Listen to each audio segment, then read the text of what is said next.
The opinions expressed on this show do not necessarily reflect those of AM 640. 10, 9, 8, 7, 6, 5, 4, 3.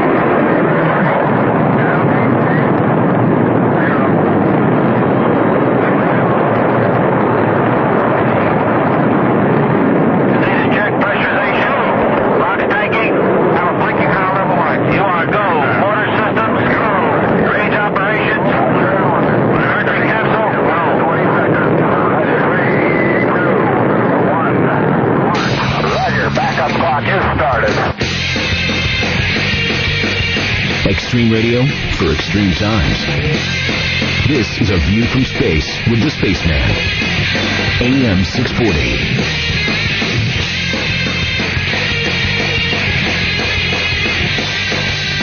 Hi, good evening. I'm the Spaceman. This is A View from Space. I'd like to welcome you in if you're listening to AM 640. If you're driving around town right now, if you're at work listening on the radio, I'd like to welcome you in.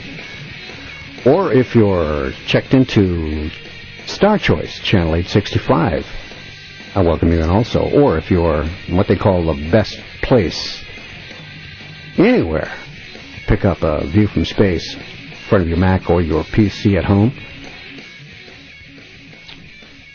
with your cursor in the search field, all set to go, logged on to 640toronto.com, picking up the live audio streaming. I welcome you in. Wherever you are in the world, I welcome you in. The Illuminati is a dark force that holds people everywhere in a willing bondage and servitude to the powerful elite, who have seized upon and now control every enterprise and endeavor of humanity. We know there is a conspiracy of Luciferian elitists at work, and they are the ones who have turned that word conspiracy into one of ridicule. We know that things do not just happen to happen. Events happen because there are people who want them to happen. And they have risen to a position where they can make them happen. These Illuminist hierarchs are allowed to continue and persist in their nefarious schemes simply because the vast majority of people refuse to believe they exist. They do exist in the highest places of government, in the highest places of religion, in the highest places of banking, education, industry, and all the other realms. They operate from within secret societies. The question that arises is one of control. How does this spiritual oligarchy, ruled by a few, control so many? What force would it take to do that job efficiently? The force being used is fear. I'll repeat it. The force that's being used is fear. When conditions are manufactured that make life so uncertain financially and in every other way, peace and tranquility disappear.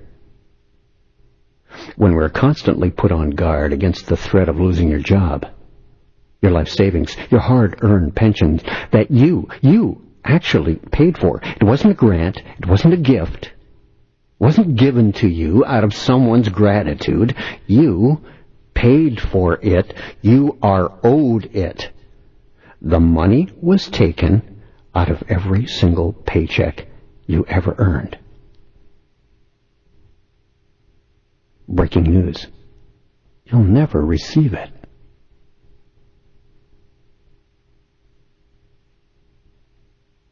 That's what this entire financial global crisis is all about. Everything the elite rich owe you isn't going to be paid.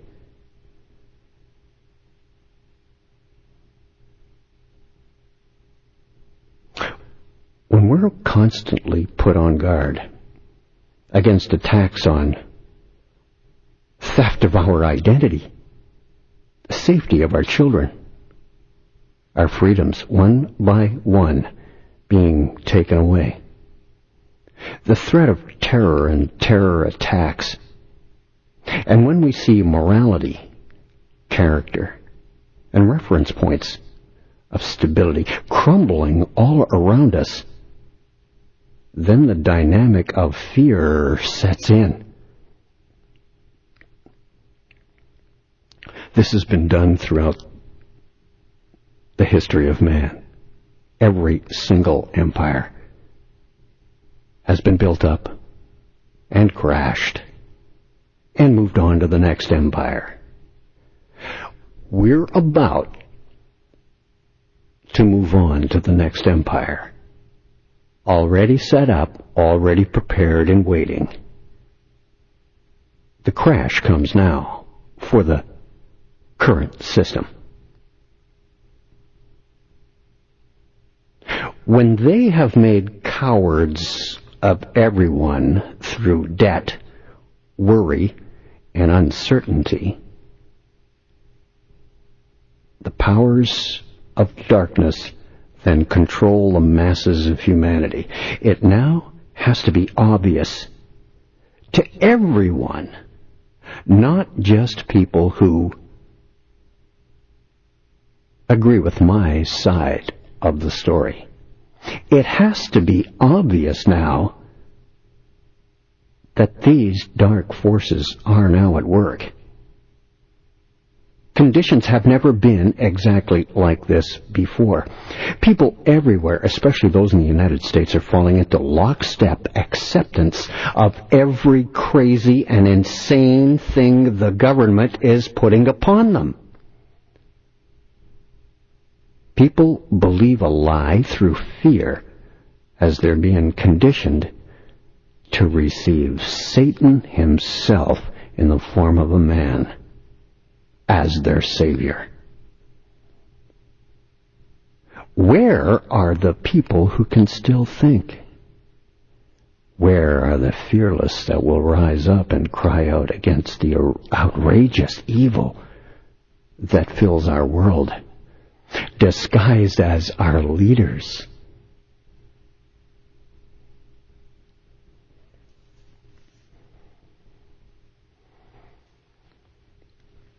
Some mighty black magic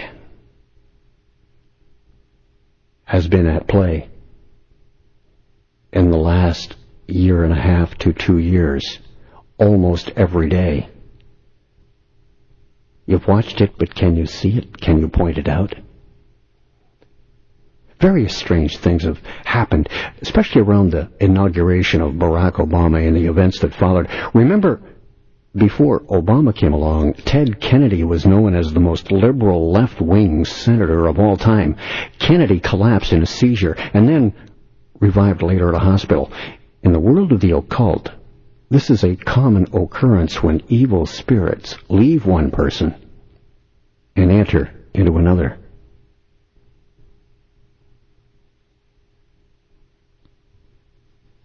During the time of the inauguration in Washington, D.C., a parallel ceremony ritual was taking place in Des Moines, Iowa, of all places, where Obama had his first big win in the run for president. An artist made a realistic image of Barack Obama, which was sat on a donkey and led down the street to the Capitol in Iowa. Secret Service-type limousines with flags accompanied the Antichrist Obama image, and people were given palm branches to lay before the donkey as it progressed slowly down Locust Street. The headline read, Obama's triumphal entry, gentle riding on a donkey. And now we're seeing sacred medallions being worn around the neck on a chain. The medallion's got Obama's image stuck in it with the words, "Save us." On January 17th, the London Daily Mail featured the headline, Obama can save us. Another headline read, President of America has 4 years to save the earth. The overhype is for the dastardly deeds done by the man to hide them. Space, back with more in just a moment. This is A View from Space on AM 640. Just getting started. Extreme radio for extreme times. This is A View from Space with the Spaceman on AM 640. I'm the Spaceman. It's A View from Space. Just getting started. Yes, the headlines and all of the Illuminati-controlled media are hyping Obama over the top. As I said, Guardian newspaper, London, England, features the story with the headlines, President has 4 years to save the Earth. The story was based on studies done by NASA scientist Jim Hansen, telling how Obama will need to take immediate action to save the Earth from ecological disaster. Who is this man, Barack Obama, that Vanity Fair magazine declared as the most famous living person in the history of the world? Who is this man that women throughout the United States are having indecent dreams and fantasies about, as reported by the New York Times newspaper? See the hype? See what I mean? Who is this man, Barack Obama, that we know so little about? Consider this list of unavailable information on Barack Obama or Barry Soetoro. Take your pick on what name. Occidental College records, not released. Columbia University records, not released. Columbia thesis paper, not available. Harvard College records, not released. Selective Service registration, not released. Medical records, not released. Illinois State Senate schedule, not available. Law practice client list, not released. Certified copy of original birth certificate, not released. Embossed signed paper certification of live birth, not released. Record of baptism, not available. Every day, it is becoming more obvious that the dark forces of conspiracy are hard at work to sabotage the economy of the United States and, by extension, the whole world, to crash the entire world's currencies, one at a time. It's not going to happen overnight. There's going to be a knockdown, drag-out trade war, a currency war, rife with protectionism, even though the politicians say it's not going to happen. All of this in order to force a new and tightly controlled electronic economic system on the world. That's why $65 trillion was taken out of the world's economy and dumped into a black hole. And all of the countries in the world began printing more money in their currencies. And as you're probably aware by now, but may have never known it before this last year or so, the more currency that you have printed, the less value it has. Can you imagine all of the trillions and trillions in different currencies around the world that are now worthless paper, yet still being falsely propped up. For now. On Inauguration Day, the stock market in America dropped more than any other inauguration day in its 112-year history. How's that for a kickoff? Dow Jones dropped over 300 points, January 20th, 2009. On the 13th day of February, it was reported that many of the largest banks of the United States were on the brink of insolvency. This problem persists in spite of the so-called bailouts. The bailouts were never designed to solve the problem. And nearly $3 trillion have already disappeared into thin air. Some institutions that don't need the money right now are taking it because they qualify. And the people are being made fools of, and no one is saying anything.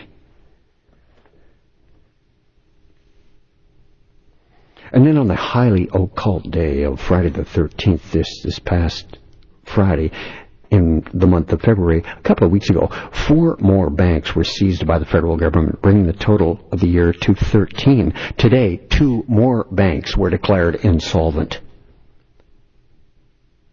There's absolutely no doubt whatsoever we're seeing an occult pattern here. The banks were in Florida, Illinois, Nebraska, and Oregon. This past week, Ben Bernanke on Capitol Hill, and the Senate, Chairman of the Federal Reserve, the world's foremost authoritative expert, also on the crash of 29, by the way. They got the right man to do the job, didn't they? He informed the world he was running a test on America's banks to see how solvent they were, and was administering a stress test on them to see how well they'd perform in emergency situations. Well, guess what? There are over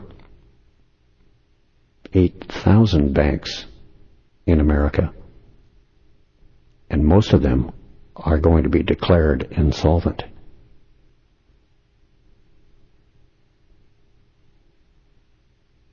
How bad is the economy in the United States?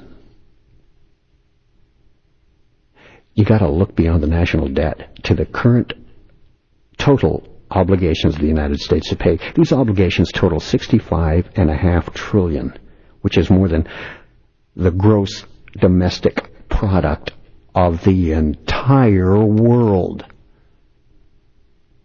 They're astronomical figures. That's the whole thing about this. It's also astronomical. There is no possible way, and you know as well as I know, when debts get too high, they are never paid back. So if America is never going to pay it back,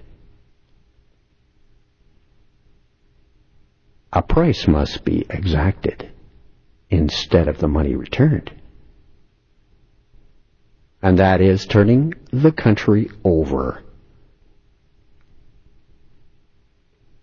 to the elite rich. Not that it's not already. I'm talking about laws changed, constitution changed, because you have to pay in some way. The American dollar will crash because it is, frankly, worthless.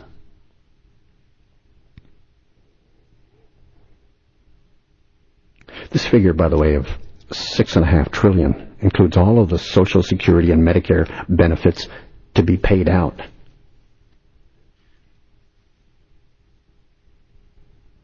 Barack Obama has said that the deficit is almost $2 trillion. Never, ever been that high in the history of the country. So is America's government being honest with their citizens? Of course not. They never have been. Why should they start now?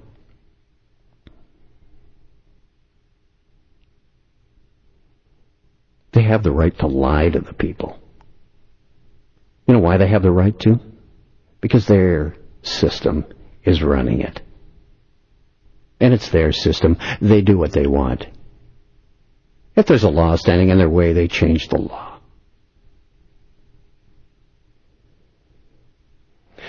They created a crisis and panic to push the stimulus bill.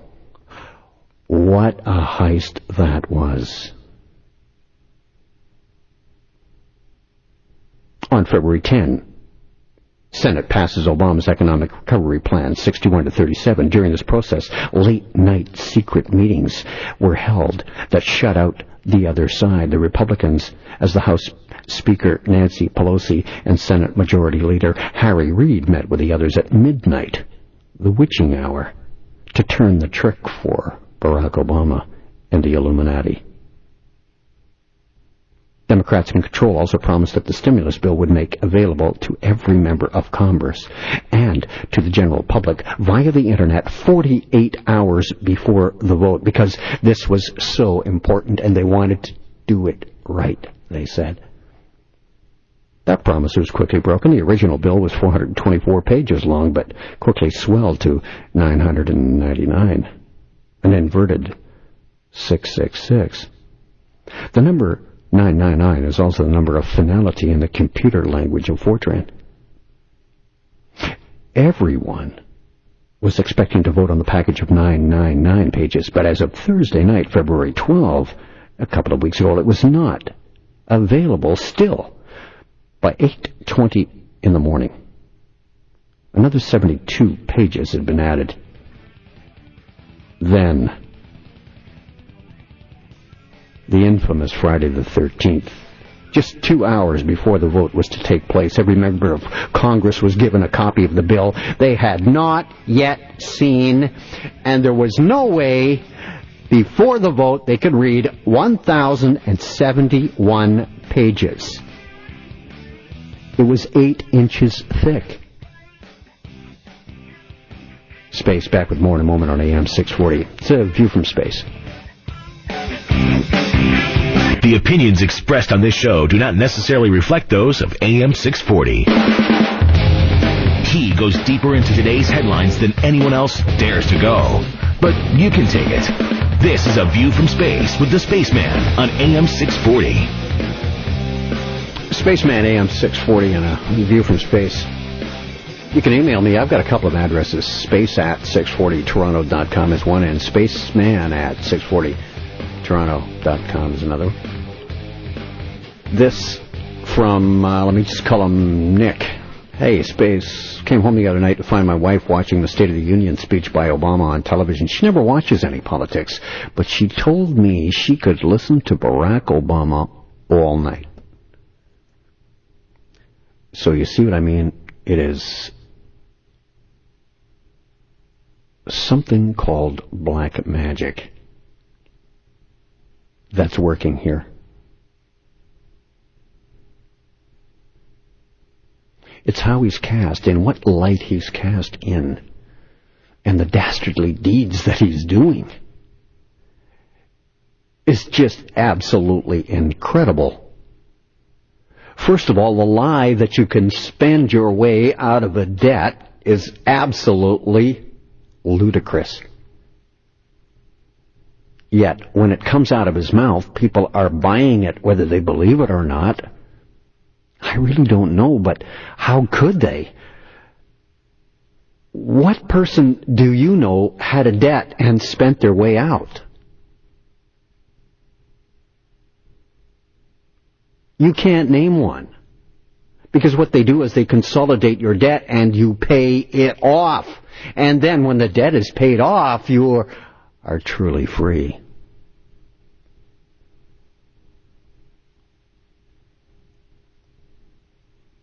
Right up until you need the next dollar to put something in your mouth, they've got you again.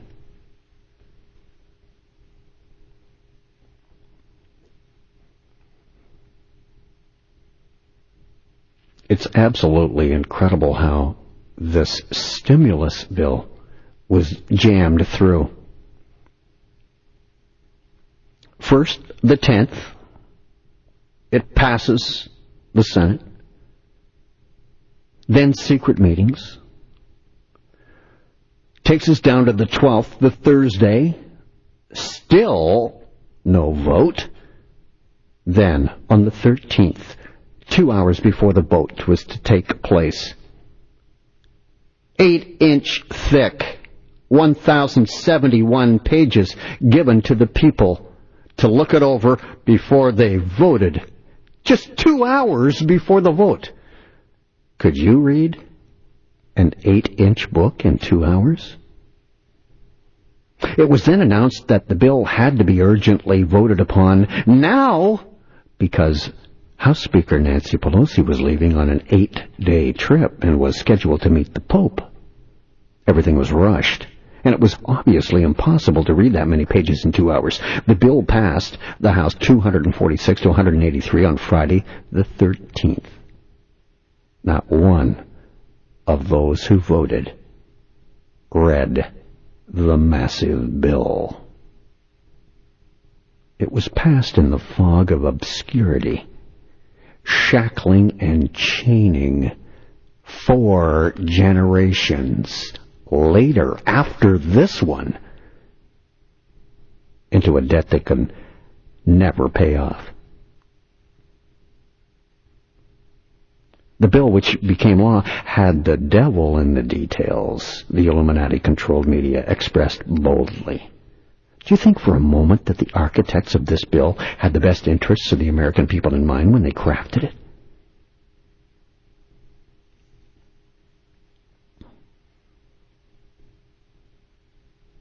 Included in one of them is a $300 million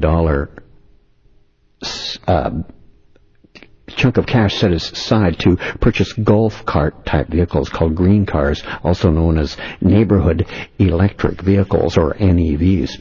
Another $30 million is going to go to a personal project belonging to Nancy Pelosi, which will be used to protect the habitat of the San Francisco salt marsh harvest mouse. One of the most dangerous measures in the bill is a set of health rules that reflect the handiwork of the infamous Tom Daschle. The health bill, which is now law, will affect every person in the United States. Americans' medical treatments will be tracked by the federal government electronically. The bill calls for a new bureaucracy to be immediately set up. It will be called the National Coordinator of Health Information Technology. This agency will monitor treatments to make sure their doctors are doing what the federal government deems appropriate and cost-effective. The bill also refers to doctors who cooperate as meaningful users, and those who do not cooperate will be fined and penalized. Can you just imagine the danger of legislation like that? The federal Big Brother has now taken a giant step toward the absolute control and management of every citizen of America's body.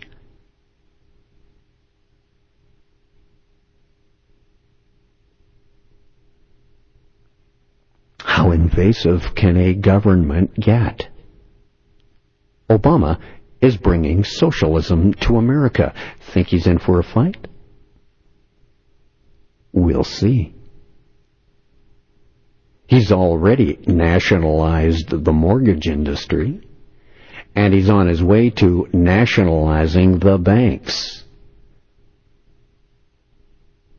The car companies are already owing to the government, but acting as if they're in the driver's seat.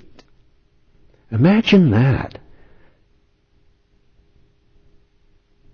The elite rich can hold out their hands and say, "Give me your money to run my business, and I'll dictate the terms." It couldn't happen anywhere else.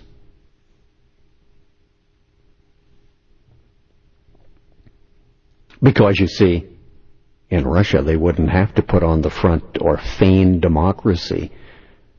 In China they wouldn't have to feign this type of grabbing of the nationalizing of the businesses, because it already belongs to the elite rich disguised as the people's government. See, communism was set up by the elite rich to fool people into thinking the people controlled the country.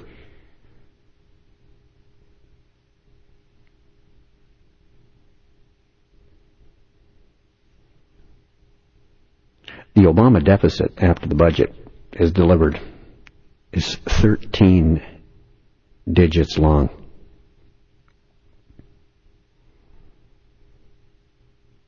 And it is known to many persons who are not students of the occult that the tarot is a method of divination by means of 78 symbolic picture cards, to which great antiquity and high importance are attributed by several expositors.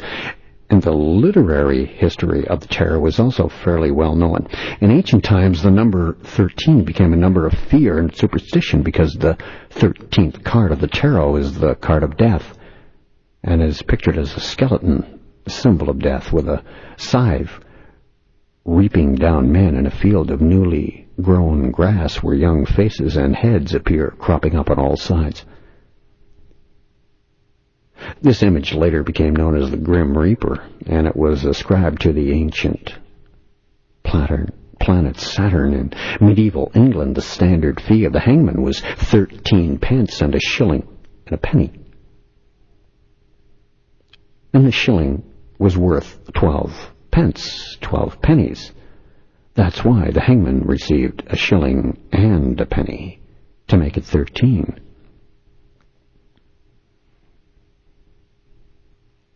And the history of 13, of course, connected very closely to the highest-ranking Templar, Knight of the Templar, Jacques de Molay. The first bankers, international bankers of the world, were the Templars. Arrested Friday the 13th, and later burned at the stake. Spaceman AM 640. Coming back with more on A View from Space. Now that I've set you up with what's been happening economically, how about those Academy Awards and the show that was put on there and what happened in Iraq this week? That's next.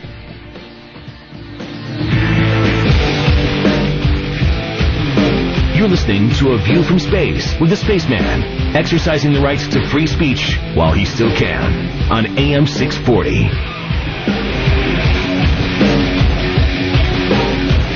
We got to call space. It's View from Space on AM 640. You can email me at a couple of spots. I've got two, space at 640toronto.com and spaceman at 640toronto.com.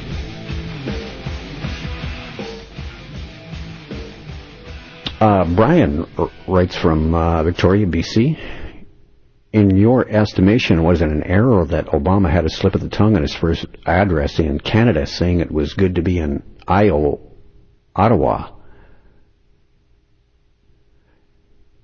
Well, that error, really, he is so used to being on the road that the W's and the O's, I think, just locked him into Iowa as his mind scrambled for where he was. And I don't think there is much more to it than that.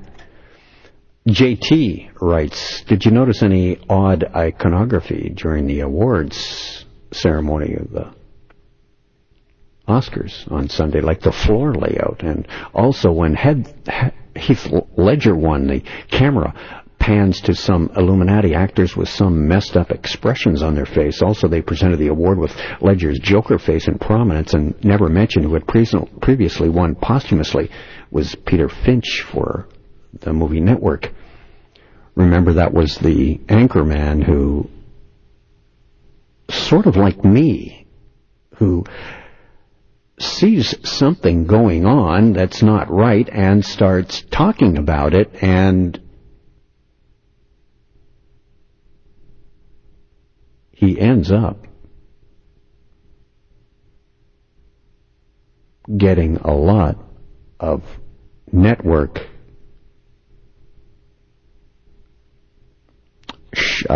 suits to try and shut him up, take him off the air. Anyway, JT goes on and says, maybe I'm reading too much into it. Perhaps it's a coincidence. I'm sure you may have a take on this, despite the show's importance being minuscule compared to the other news developments. When in actual fact, JT, the Academy Awards were huge in the black magic spell because, you see, they call it Hollywood because the Druids make their wands out of holly wood. And with their wands, they cast their spells.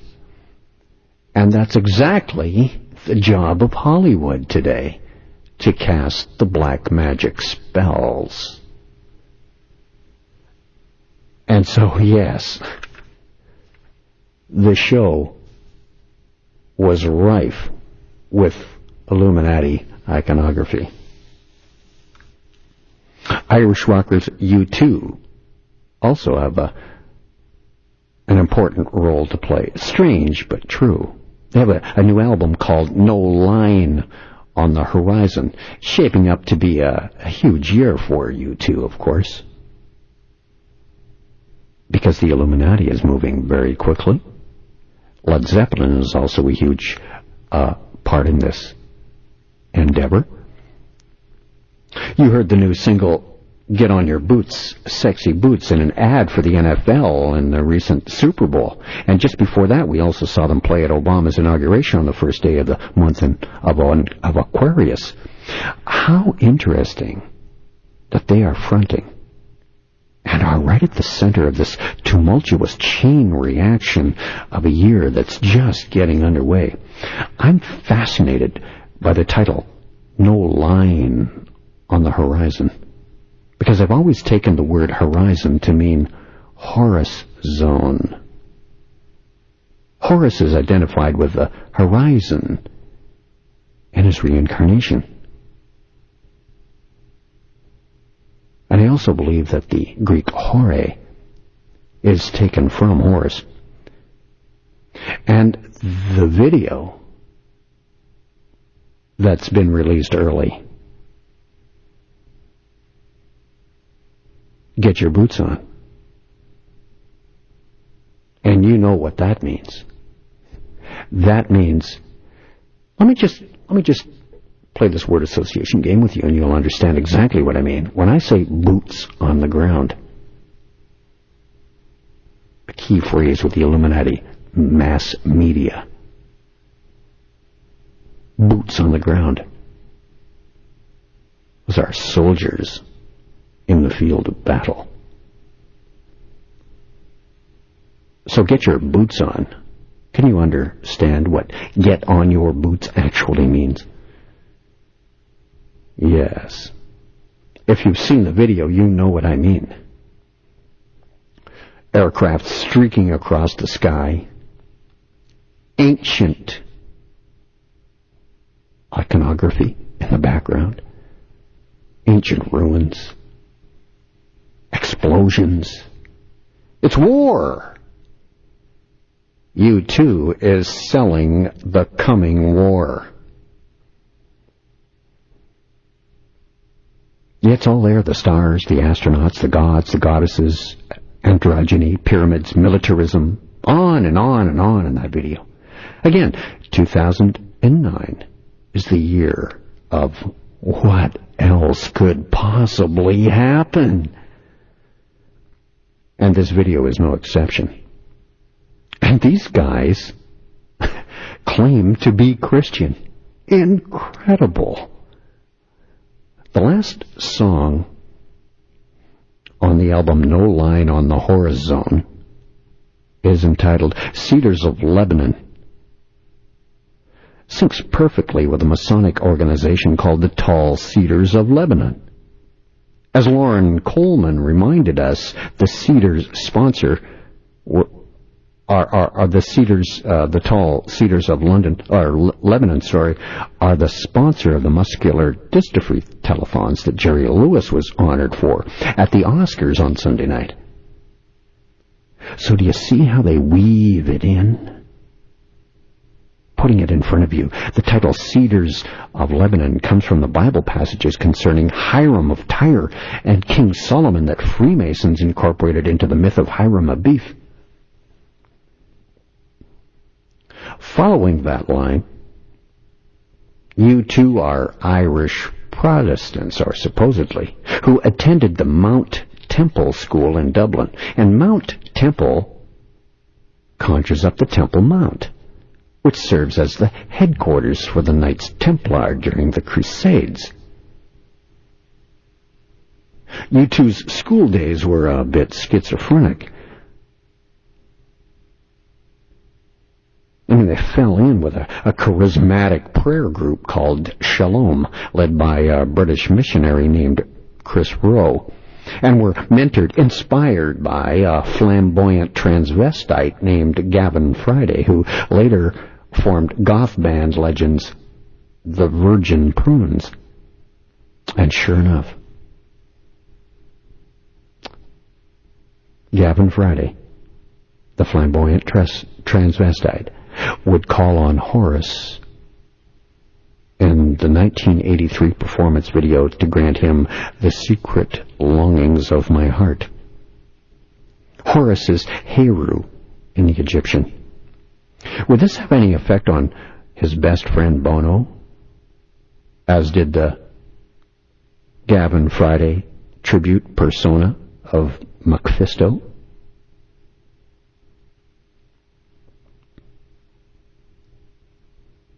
You know, you too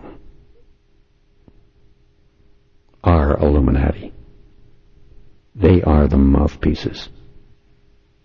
They are the ones who put the images in people's heads. They are part of the brainwashing machine, as are the stars of Hollywood, as are the writers of the novels. Few people remember this today, but you two found themselves embroiled in controversy in their early days for using a naked boy named Peter Rowan on their record cover. Island Records forced the band to change the cover of their first album, Boy, in order to avoid controversy in the United States, but Rowan reappeared on the cover of their breakthrough album, War.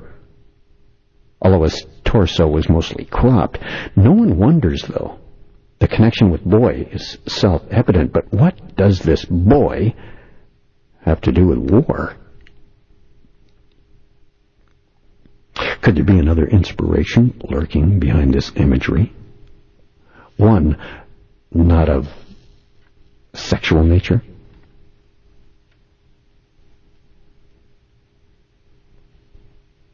Well, you can call me nuts, but the boy can't help remind me of the Book of the Law with its crowned and conquering child.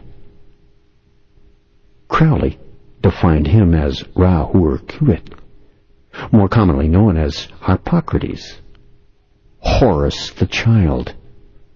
In light of Rowan's appearance on the cover of the War album, you need to know, of course, that Aleister Crowley quoted Horus as saying, "Now let it first be understood that I am a god of war and of vengeance." And now you know why the boy is on the War album of U2. Let's go a little deeper into U2 next on AM 640. It's a View from Space. Back with more in just a minute.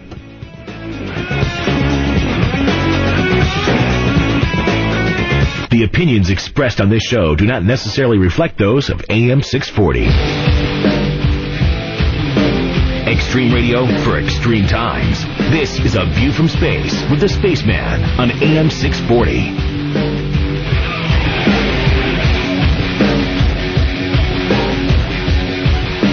Spaceman, AM 640, View from Space, underway.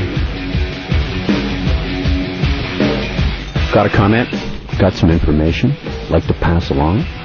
I have a couple of addresses, space at 640toronto.com or spaceman at 640toronto.com. Jay writes, Space, I'm listening to your show live on my iPhone. I couldn't get near a radio, so I searched the applications for a radio stream with 640. Found one called Chorus Radio, and it's free. Just thought I'd let you know so that you could tell others in case you wanted to have people listening to you on your iPhone.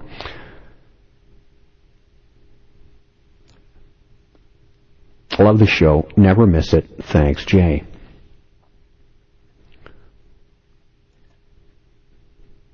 Well, that, I believe, is the application called Stream the World that Chorus Radio has just signed up on. And it indeed is free. And I appreciate that you would write and say you were listening on it.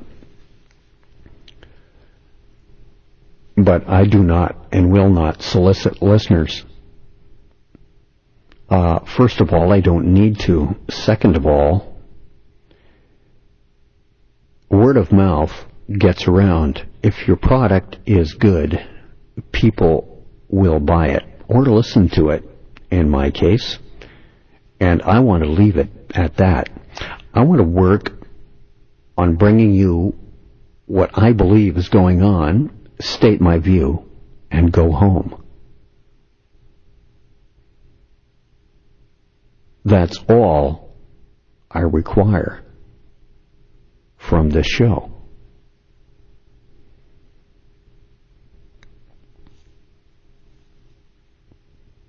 I have no desire to be a celebrity.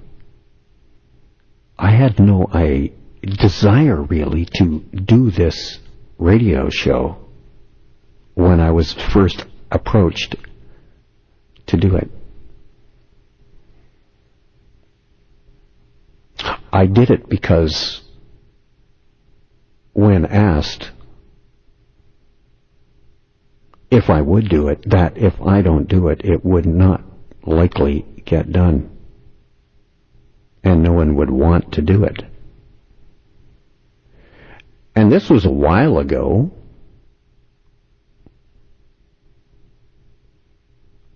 And what I have been talking about in those years is now coming to pass.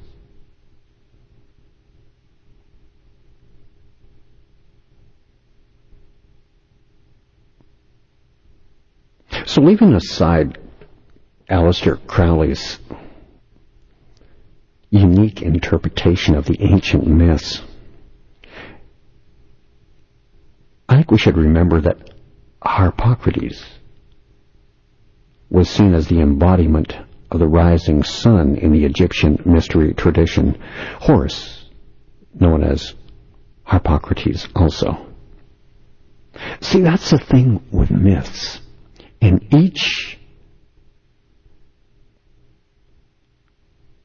next empire that comes along on the earth, same stories. Names change, that's all. And it's always been the same story with the same families running the empires. Their descendants run the next one. That's why sex plays such a huge, important role in Masonry. Because the progeny, the children, the bloodline, keep hold of the power. It's a fortress that's built around the elite rich. They know how to control it and keep it. Just a few can control the many with the power of black magic and satanic devices. So, Horus, as seen the rising sun of the Egyptian mystery tradition, he's the embodiment of it. And we've certainly seen that rising sun manifest itself repeatedly and immediately. But you can't possibly be any explicit reference to Horace, Hippocrates, in any U2 songs, can there? Sure, we have The Boy in War, but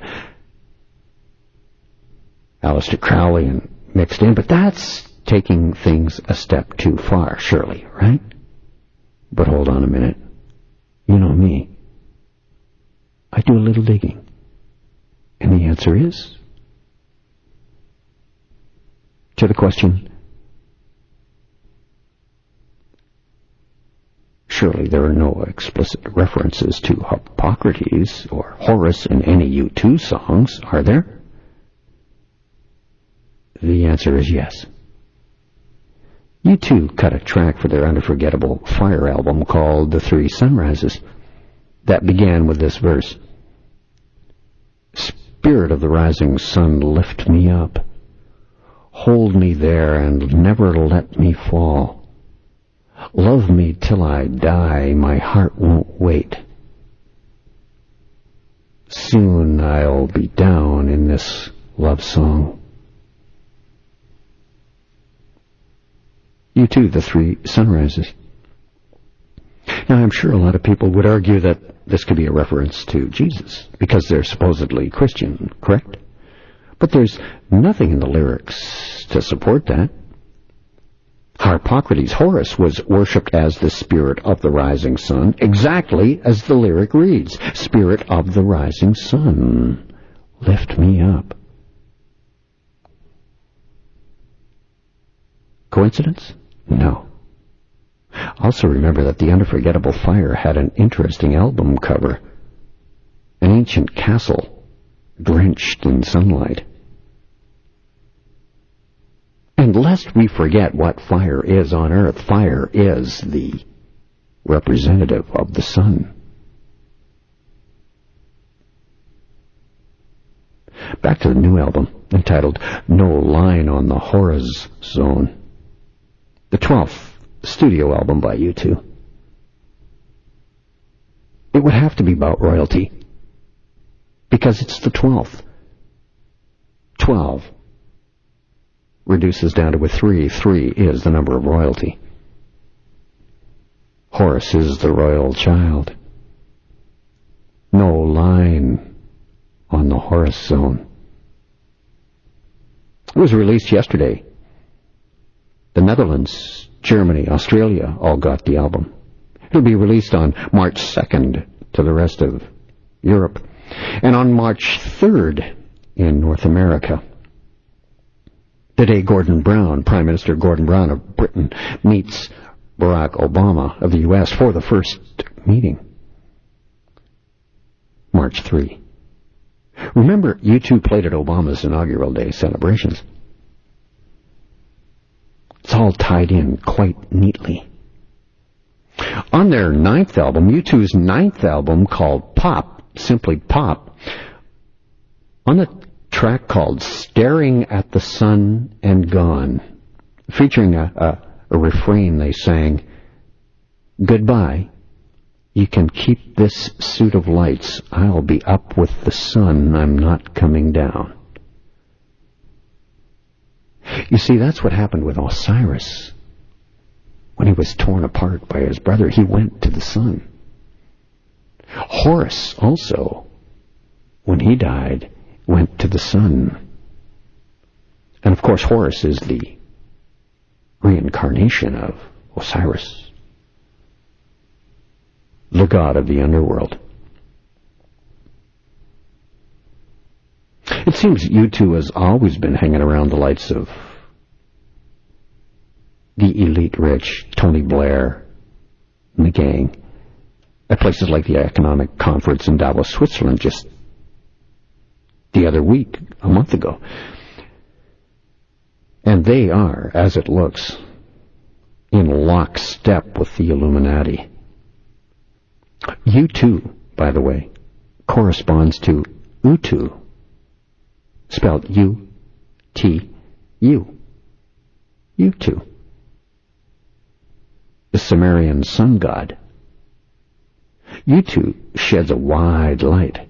He is the Sumerian word for sun.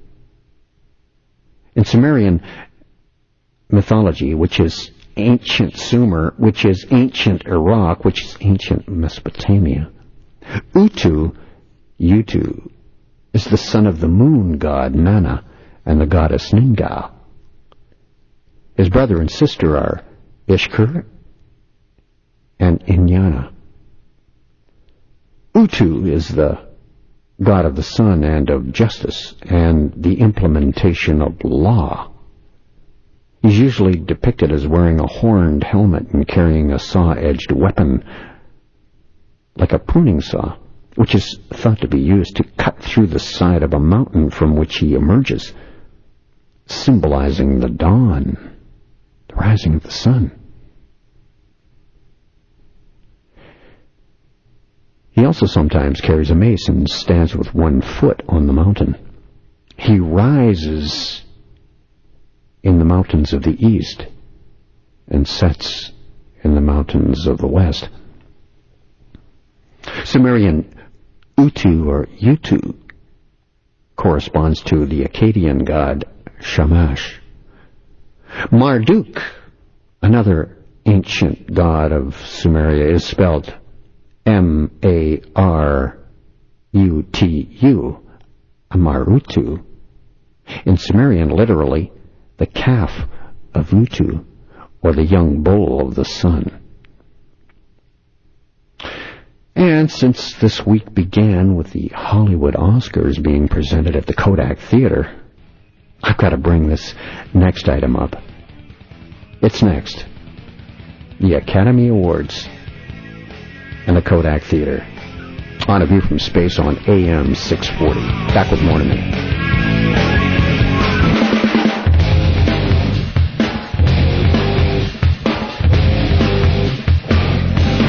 Deprogramming the brainwashed simply by uncovering the truth.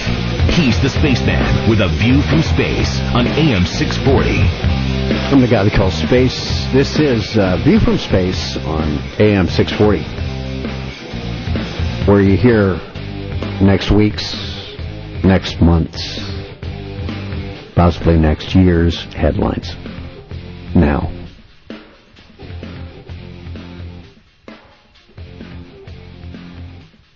I've got a couple of addresses if you'd like to shoot me an email. It's space@640toronto.com and spaceman@640toronto.com. A writes, with just the subject line, Rowanwood, as I was talking about Rowan and U2 earlier, and the flamboyant early career of U2 and their inspiration, their mentors. And Rowan was the name of the little girl who goes missing, writes Anonymous, who goes missing on the Druid town in the film The Wicker Man. The girl the villagers claim never existed. There's a scene where one of the islanders explains the significance of rowanwood trees to their twisted rite, their ritual. Rowan was never sacrificed. She was a red herring, a lure to attract a benevolent religious man and a virgin, which became the sacrifice. Hey, I didn't write it, he says. But see how you can go even deeper in behind, because it's all synchronized to give us the ancient Egyptian mystery religion. If you have never heard of the Wicker Man, when you got a moment sometime, or if you're in front of your Mac or your PC right now, just simply Google the Wicker Man, hit the word synopsis, and away you go. It will give you the entire story.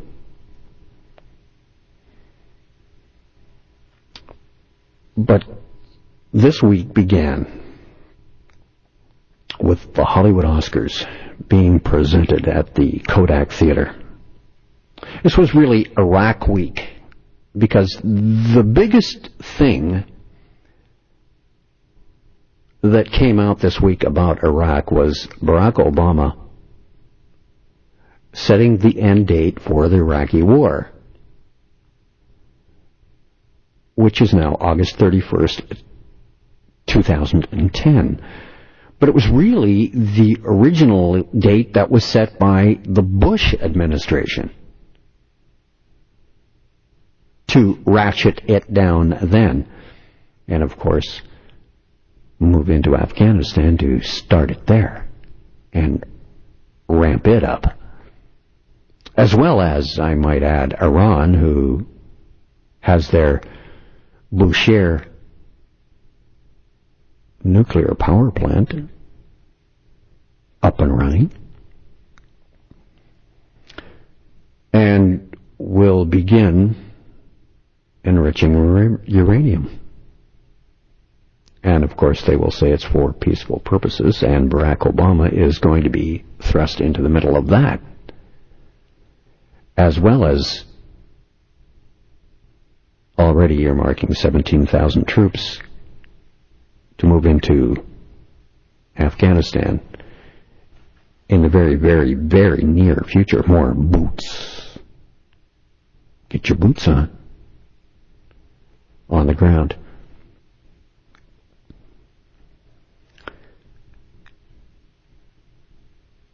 And August 31st, 2010 is a highly occult date. Know why? It was the day also that Princess Diana was murdered. And I haven't the time tonight to go into all of that, but I sure hope you caught any one of the shows where I talked about Princess Diana and the murder that happened in that Paris tunnel at Pont d'Alma. So back to Iraq, where Obama sets the end date as if he said it. It was already in the plans. It's already in the works. He is made president and just carries on the workings of the Illuminati. The next level, the next step after George W. Where George left the mess, Barack Obama attempts to clean it up. So Iraq on everyone's mind as the Hollywood Oscars are being presented at the Kodak Theater this past Sunday night. And I have to talk about this. The Academy Awards have migrated from the overtly Masonic Shrine Auditorium to the newly constructed Kodak Theater, pretty much next door, which is part of the Hollywood and Highland complex. Even just a quick perusal inside the Kodak Theater will leave you positively breathless to spot all of the solar motifs. The entire interior is like a visual symphony of sun symbols, from the red and gold color scheme to the enormous stylized sun disk in the theater's ceiling. Masonic symbology is everywhere in the Kodak Theater, from the checkerboard curtain and a pair of 3 sun symbols, red and gold circles, semicircles and ovals and spirals that have the Fibonacci code numbers inlaid in them, are everywhere in both the architecture and the decor. And that's just inside the building.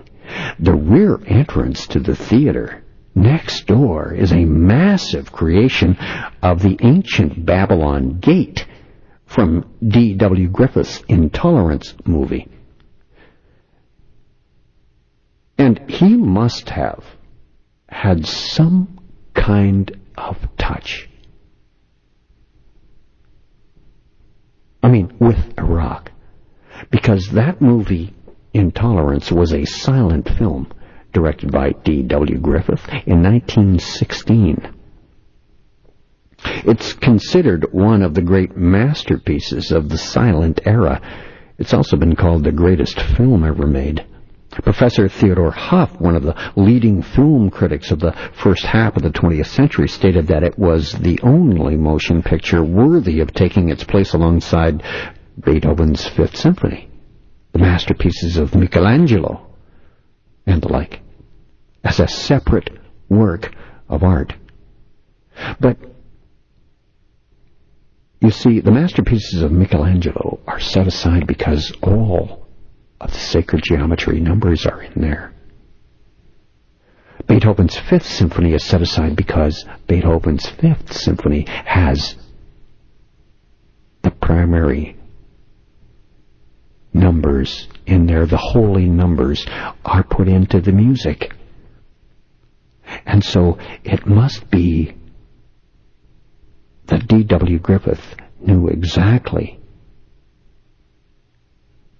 the origin and the shape and the design of the original Babylon Gate, as he put it in the movie.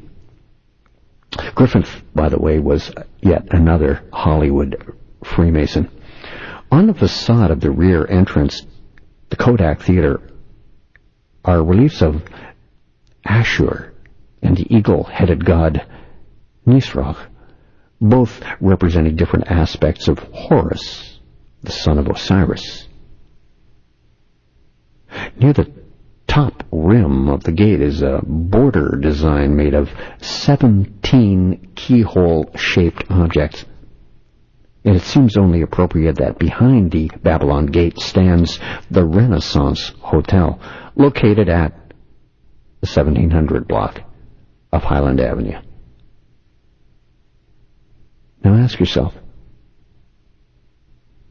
what in heaven's name is this doing in the courtyard of the venue where the world's most prominent awards ceremony is held every year? What connection is this to have with the Oscars?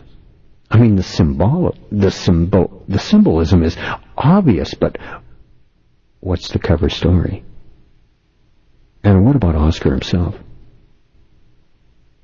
Well, as a lot of other people pointed out, the Oscar bears a very strong resemblance to Ptah, the god of craftsmen, and often syncretized with Osiris. Oscar is also reminiscent of some depictions of Osiris himself. After all, Oscar, Osiris,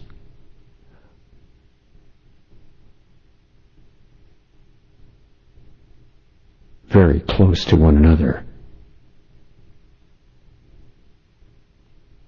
All more fascinating when you consider his Egyptian name is the pseudo-homophobic Osir, or that no one can seem to agree where the name Oscar actually came from, but I believe it's Osiris. By the way, the number 17, also the date of the signing of the stimulus bill, was called by the Pythagoreans opposition, obstruction, and evil, and the day the devil triumphed over God. This number hums with the astrological nature of the planets Saturn and Hades and the zodiacal sign of Capricorn. 17 is the number of immortality. That's why there are 17 little keyhole type ornaments inside the Babylon Gate, or Ishtar's Gate. What fascinates about the mysterious origin of Horus is the presence of very similar sun gods in distant parts of the world, who seem to have echoes of Horus in both appearance and name. One, as I just mentioned, Ashur, a Sumerian sky god who was also adopted as the head deity of the Assyrian pantheon of gods. Ashur is pictured as a man riding with a winged sun disk that is almost identical to one associated with the Shemsu Hor. It is worth remembering that the original Egyptian rendering of Osiris is Osur, or Ashur, which for all intents and purposes is the Assyrian god, the Assyrian deity.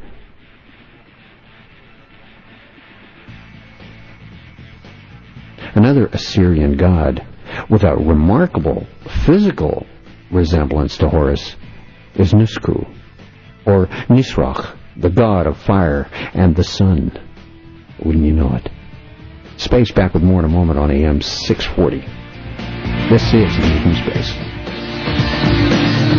The opinions expressed on this show do not necessarily reflect those of AM 640. The ancient mystery religions, numerology, the Holy Grail decoded, and he goes deeper than a black hole into today's headlines. This is A View from Space with the Spaceman on AM 640. I'm Space. It's View from Space on AM 640. You can email me at spaceman@640toronto.com or simply space at 640toronto.com. And thanks for all the ones I can't get to and read on the air. If I did, all I would be doing is reading email. So you've got to remember that in the ancient myth, many, many names mean the same spirit, as does Osiris and Ashur, or Asur. In each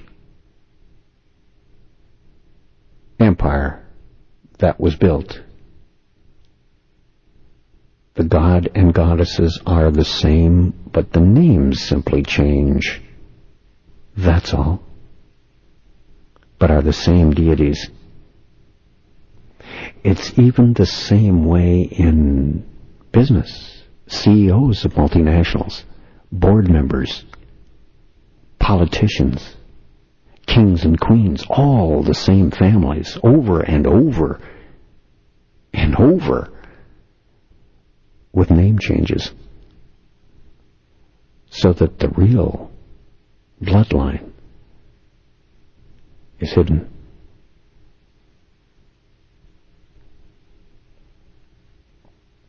So another Assyrian god that has a very remarkable physical resemblance to Horus is Nusku, or Nisroch, the god of fire and the sun. This deity was pictured as a large, muscular man with the wings and head of an eagle. There's also Ahura Mazda, supreme Zoroastrian deity, often pictured in a form identical to Ashur. Again, we see the winged sun disk from the first association with Horus and Ra on these deities, and the name of the Hindu god Surya echoes that of Asur, as well as Horus. Surya is said to be one of the most powerful aspects of the god Shiva, and is depicted as riding in a chariot with 7 horses. Another sun god associated with the chariot is the Greek god Helios, who is very much a counterpart to Horus. Helios, too, was associated with the eagle, and the horses that pulled his chariot were often pictured possessing the wings of eagles. Helios was known as Helios Panoptes, meaning Helios the all-seeing. Now, it just so happens, it's a coincidence, I'm sure, that the Iraqi Museum, which has stood at its present location since 1966 in Iraq, last year completed the renovation of its Islamic and Assyrian halls, thanks to a €1 million donation and technical help from Italy. I'm betting it's the Vatican that helped them out. €1 million is about $1.1 million. It's also on display artifacts open now from the Sumerian and Babylonian eras, although only 8 of the 26 halls have been opened in the initial phase. Work in progress signs are all over some of the closed galleries, but it seems there's a large-scale effort underway to rebuild Babylon from the Akkadian Babalu, meaning gateway of the gods. And that gateway of the gods is in the back of the Kodak Theater, actually on the lot directly beside it, where the Academy Awards were on Sunday night. The day after the Academy Awards, the Iraqi National Museum opened. And then Barack Obama made his announcement on the ending of the war on August 31st, that high occult day in 2010. And as I said, there's a huge effort underway to rebuild Babylon, not only physically, but spiritually. Now you can understand a little more of where we're headed.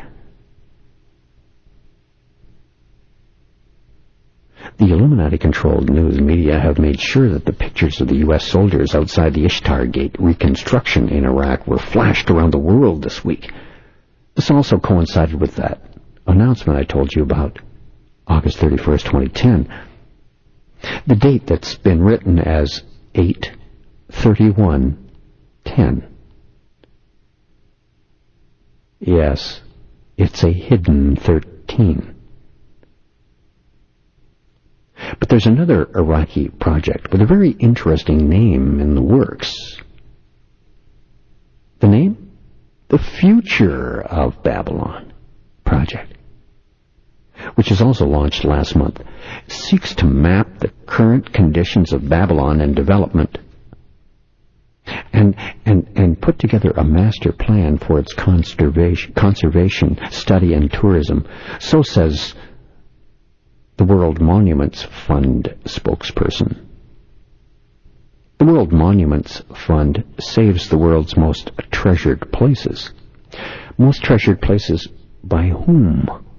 Well, by the Illuminati, of course.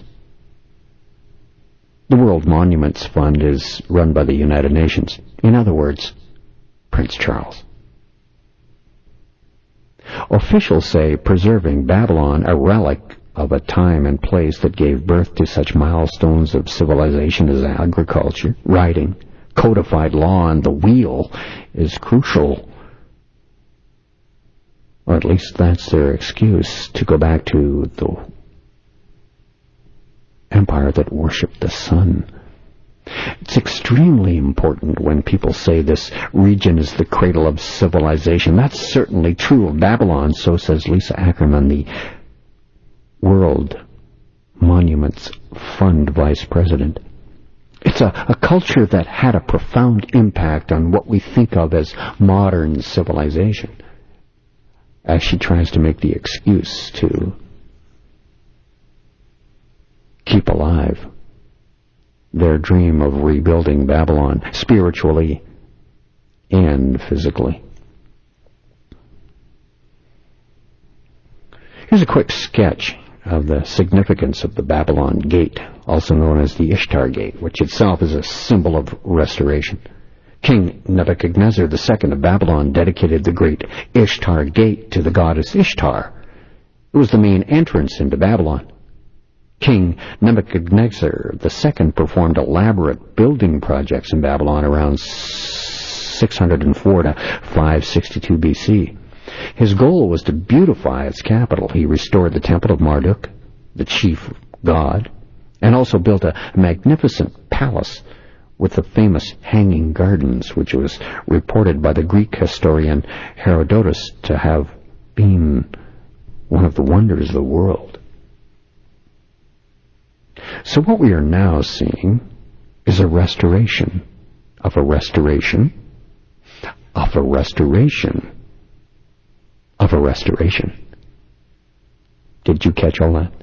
Just as Nebuchadnezzar restored the gateway to the gods, so too is Iraq restoring what was lost to them. And remember that Iraq is currently the beneficiary of countless billions from the United States taxpayer. The word restoration itself offers some clues. From dictionary.com, we got restoration defined as to bring back into existence, use or the like, reestablish, to restore order, to bring back to a former original or normal condition as a building, statue, or a painting, to put back into a former place or to a former position, rank, etc., to restore a king to his throne, say. In essence, restoration means the reversal of the effects of time.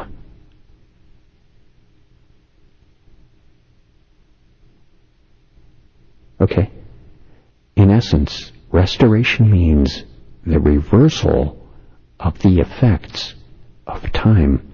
This is exactly what was shown to the world on the Hollywood Oscars Sunday night. Unbelievable, but true. But just how did the Illuminati show restoration, meaning the reversal of the effects of time? Listen carefully. Turn AM 640 up. The motion picture, The Curious World of Benjamin Button, was nominated for Best Picture and even won for visual effects. And what it is about? Is it about the reversal of time? It was shown over and over throughout the show. This is the movie where the guy starts out old and goes to be a young boy. The reversal of time. Which is exactly what restoration is. Which is exactly what is happening to Babylon. Which is exactly what happened physically in the land of Sumer itself today when the Iraqi National Museum opened up this week, one day after the Oscar show. The Curious World of Benjamin Button was shown over and over throughout the performance of the Oscars, because it was also up for Best Picture. Also in the 1998 movie Dark City with John Murdoch, we saw the themes of restoration also. Ioannis Marduk, who in effect restored the oceans, identified with Ioannis, and the sun identified with Marduk, to the abducted humans of the prison planet who were being experimented upon by an alien race. Note that Marduk and Ishtar are the equivalents of Horus and Hathor in the Babylonian religion. John Murdoch is both Osiris and Horus as he enters the gateway of the gods, which no human was permitted to go through, and meets Jennifer Connelly, rising from the surf like Aphrodite. The aliens call her Emma in the movie, but her new name is Anna, as in Inyana, the goddess of ancient Sumer. Although Slumdog Millionaire got the lion's share of the awards on Sunday night, The Curious Case of Benjamin Button received a lot of exposure. Slumdog was basically the vehicle to ram your face into abject poverty, yet entertain you. It's like Mumbai. You have the poverty-stricken and the elite rich living side by side. What's missing? Well, what the war is on against the middle class. Space back with more on AM 640. This is A View from Space.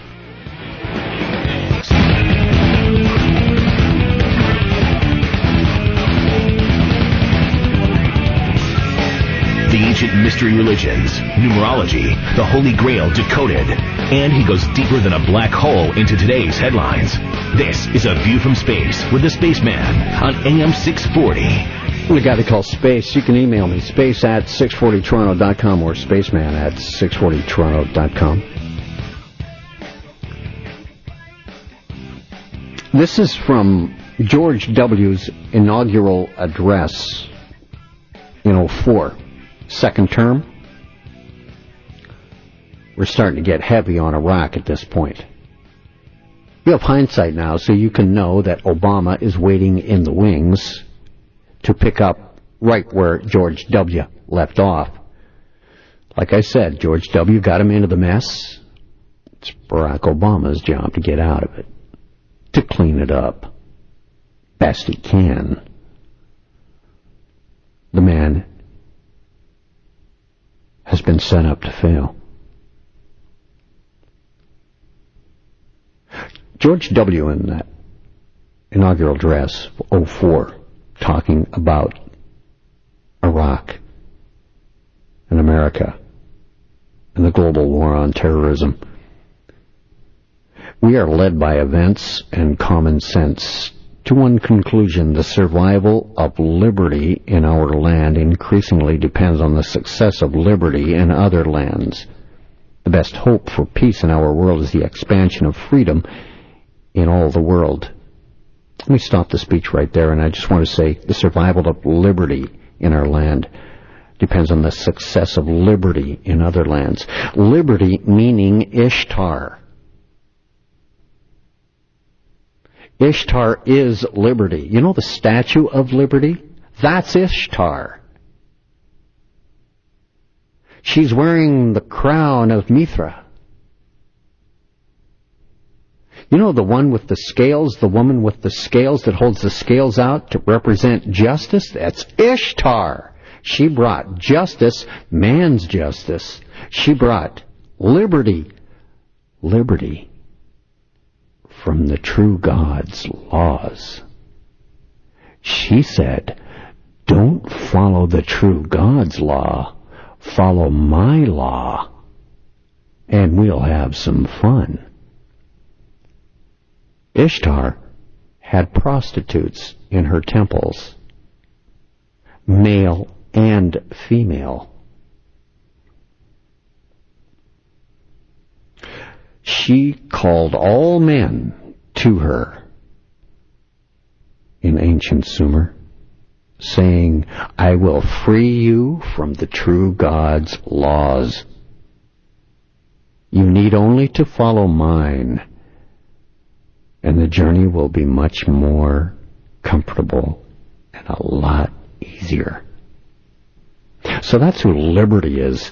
So, knowing liberty, because he doesn't say freedom, he says liberty in the speech. Led by events, common sense, to one conclusion, survival of liberty in our land. The survival of Ishtar in America increasingly depends on the success of Ishtar in other lands. The best hope for peace in our world, which is all under one world religion, one world government, the expansion of freedom in all the world, the expansion of liberty, the expansion of Ishtar around the world. Going on to the speech, he says America has a need of idealism and courage because we have essential work at home, the unfinished work of American liberty in a world moving forward and toward liberty. We are determined to show the meaning and promise of it. A lot of liberty, a lot of Ishtar mentioned.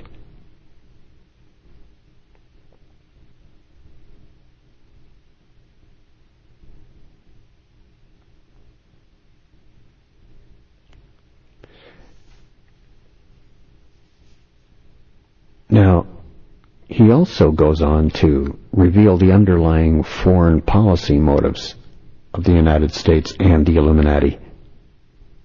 Babylonian occult dogma from goddess Ishtar worship involves the concepts of freedom and liberty from the Creator, God, the true God. When we understand that the chief goddess of Babylon, known as the mother of harlots, contained a secret dogma which promoted liberty, freedom from God and his laws, which therefore in reality is rebellion against the Creator, No, as such, we find the reason why God calls for America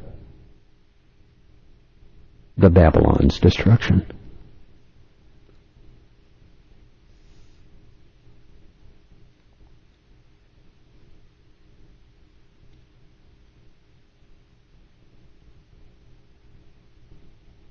It was though the liberty, freedom of Ishtar that salvation came using the ritual of holy sex.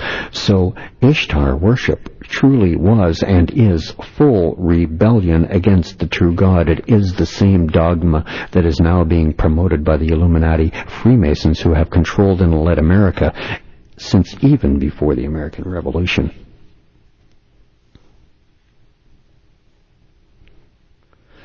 For all the nations have drunk of the wine of the wrath of her fornication, and the kings of the earth, talking about Ishtar, they have committed fornication with her, and the merchants of the earth are waxed rich through the abundance of her delicacies.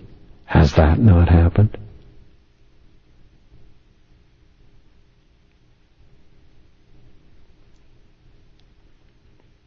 Freedom, liberty, are referred to as a wine which leads to drunkenness, and then to holy sex, fornication, symbolically with the goddess Ishtar, by the leader of Babylon and the other leaders of the world, just like in the days of ancient Babylon when the king held a night of sexual passion in the temple.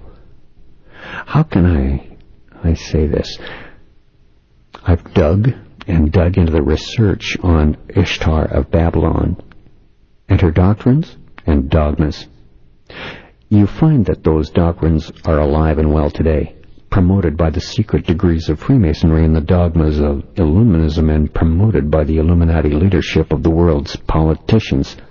Let me go deeper into this Ishtar dogma of holy sex, holy marriage, because it really explains the text. The terminology of Revelation 17 and 18 puts it into perspective. Holy marriage between goddess and king is equal to freedom and liberty. Goddess and king, freedom, liberty. At the beginning of the year in Sumer, later known as Babylonia, in Babylon, the capital city, the nation conducted a New Year's celebration to ensure prosperity for the coming year. Every person in the world has at least once celebrated this type of ritual. New Year's Eve. Ishtar was known as the goddess of fertility. It was through Ishtar's power, supposedly, that the earth bloomed in the spring. Crops grew. Animals gave birth to offspring. The humans were able to reproduce themselves. This was due to Ishtar and her power. If Ishtar was not happy with a person or a nation, there would be no fertility or limited fertility. So the reason for prosperity was Ishtar herself. The reason for recession or depression was directly attributable to Ishtar. Same as it is today. Failure to please Ishtar means no crops or less crops, less animal livestock, or less children to help keep managing the whole operation. Keep in mind, too, that the Ishtar religion created the concept of money. The first coins ever minted in human history were minted by the Ishtar temple. Why? Gold and silver coins were invented and introduced in order to provide financial support for the temple workers, temple operations, plus the temple structure itself and its surrounding grounds. Ishtar's priests and priestesses were the central bankers of the day. They were, in reality, the Federal Reserve Bank of Babylon. They loaned the money to the king for building projects and military defense, and to civilians for investments in homes, farms, business. They worked off the concept of fiat money, just as the modern day criminal bankers do. Just like the Federal Reserve does, and the other central banks in the world, who also just happen to be the Illuminati leaders. If you don't know what fiat money is, it's money that's pulled out of thin air. There's nothing backing it. That's why the value increases and decreases daily. If it was fixed at a fixed rate, it would have to be backed by a precious metal. That's always gold. But in the ancient days, just like today, there's nothing backing the fiat money that Ishtar had created. Now let's zoom in on the holy marriage concept. At the beginning of the new year, in order to please the goddess Ishtar, who promised the concept of sexual freedom and liberty, the custom was that Ishtar would come down in bodily form and have a 24-hour sexual rendezvous with the king of Babylon. It would always be with the king. Other nations that would adopt Ishtar worship would similarly imitate the concept. Back with more of the holy marriage, sexual freedom concept, coming up on AM 640 in A View from Space. The opinions expressed on this show do not necessarily reflect those of AM 640. Deprogramming the brainwashed simply by uncovering the truth. He's the Spaceman with A View from Space on AM 640. I'm the guy they call the Spaceman. This is A View from Space. You can email me, spaceman at 640toronto.com or space at 640toronto.com. Thanks so much for taking the time to drop me a line. I was just talking about the holy marriage concept beginning of the new year in order to please the goddess Ishtar, who promoted the concept of sexual freedom and liberty. The custom was that Ishtar would come down in bodily form and have a 24-hour sexual rendezvous with the king of Babylon. It will always be with the king. Other nations that would accept this mystery religion would do the same. The king would go into the Ishtar temple to meet the goddess in person or via her stand-in, the temple's chief priestess, whom Ishtar would possess.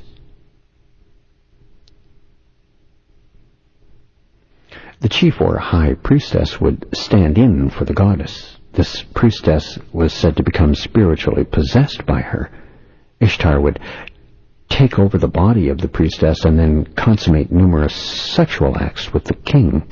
If the king's performance pleased Ishtar, the nation would be given Ishtar's blessings and would prosper for the coming year. If not, well, it would be a bad year. The high stakes of holy marriage necessitated that the people make sure they selected a really manly king capable of sexually pleasing Ishtar. Otherwise, it would not be a good year ahead. Should the chief priestess become pregnant, she only engaged in sex one time during the year, and then it would only be with the king that New Year's evening. Then the offspring was considered divine and would likely be the next ruler of the nation. This is, by the way, how the Roman Caesars came about. This is how Rome came to have its Caesars declared to be divine gods, because they were children of the trysts of the king of Babylon and Ishtar. Rome, too, practiced Ishtar worship, only they first called her Libertas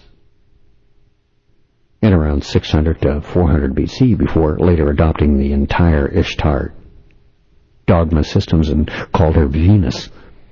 Same thing for Greece. Greece called her by the name of Astarte in the early years of worship, later changed the name to Aphrodite. With ordinary civilians who worshipped Ishtar, they never got the chance to physically meet her and to have sexual worship with her. Instead, they go to have sexual relations with one of her male priestesses or one of her female priestesses, who would become possessed by the goddess, and that way the ensuing bodily fluids involved in the union would be a form of baptism that washed away the sins of the worshipper and made the worshipper one with the goddess and temporarily divine and cleansed of sin. That was the salvation concept of Ishtar worship. Just to recap, the Ishtar salvation dogma was salvation by holy sex. How many in the world today are ready for Ishtar worship? I would say many. Many would love to go to the temple and have salvation by holy sex.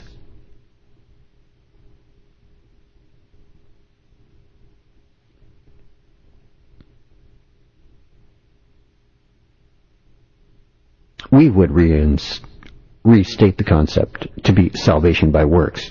You understand that? As Christianity came along and kicked out the paganism.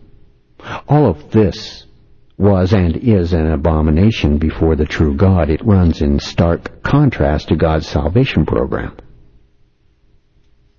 of being freely given a gift through faith alone, not by works. So, no, you can't screw your brains out and become holy. No, you can't cleanse your sin by having sex with a certain goddess in a certain temple. But with Ishtar, it's possible. How many would rather have that religion? I put it to you, many more than would have the Christian religion. Now, today, this way of Ishtar worship involving the kings of the earth engaging in holy sex for the purpose of becoming one with the goddess, having sins forgiven by sexual relations with this goddess, giving worship to the goddess and leading the general population to do the same. But not only that, but to incorporate all of the freedom, liberty dogmas that promote rebellion against the creator of the universe, the true God. Keep in mind that all of this activity is done towards a created being in order to draw away real worship from the creator, the true God, and towards a fallen angel and close associate of Ishtar's, Satan.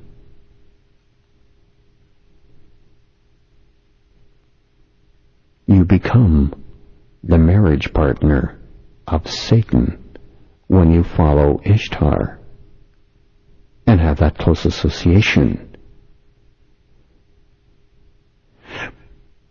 But there are still many people, after hearing that, would still say yes to Ishtar worship.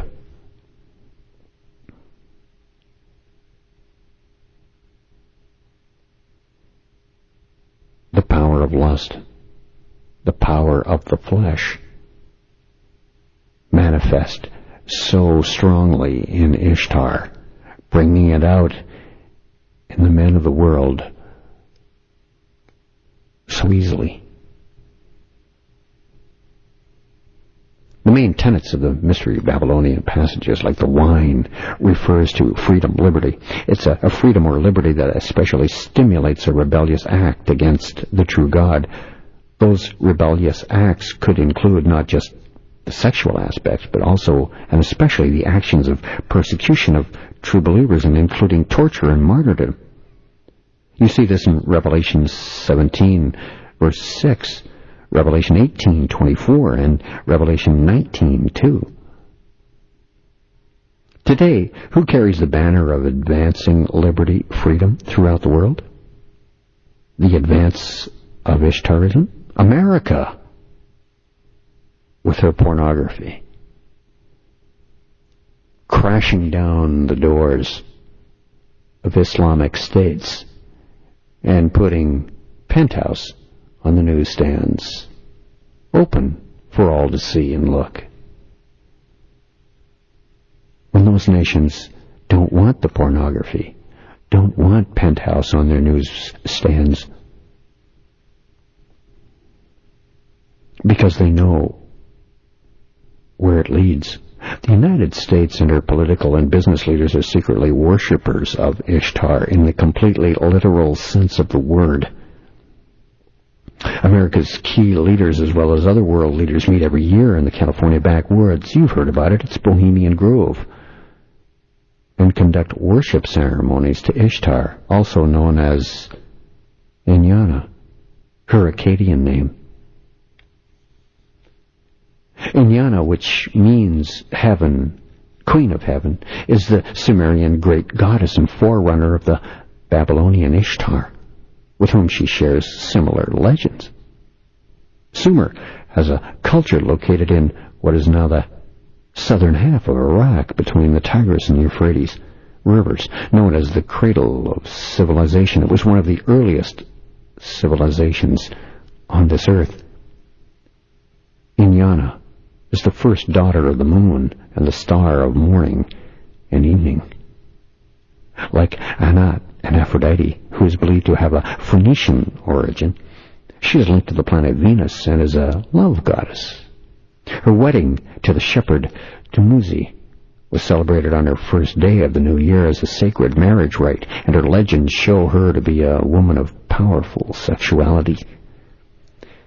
Inanna's descent to the underworld is similar to the journey of the later goddess Ishtar, with some important differences. Inanna goes to the underworld to learn of the wisdom of death and rebirth. To be released from death, she must choose a substitute and offers up Dumuzi, who, in her absence, has not mourned. With Dumuzi gone, his sister, Geshtinana, goddess of wine, went frantically searching, and eventually a bargain was struck. Dumuzi would remain half the year in the underworld, and Geshtinana would take his place in the land of the dead for the rest of the year. Hence, the seasons, winter and summer.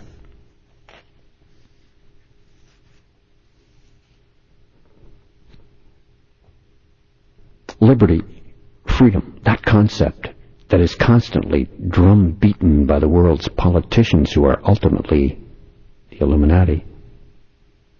America's presidents and secretaries of state get the leaders of the nations around the world drunk on the wine of Ishtar, of prospering through criminal activity. That's why you see so many now. Lord Stanford, just the latest. Bernie Madoff. So many others.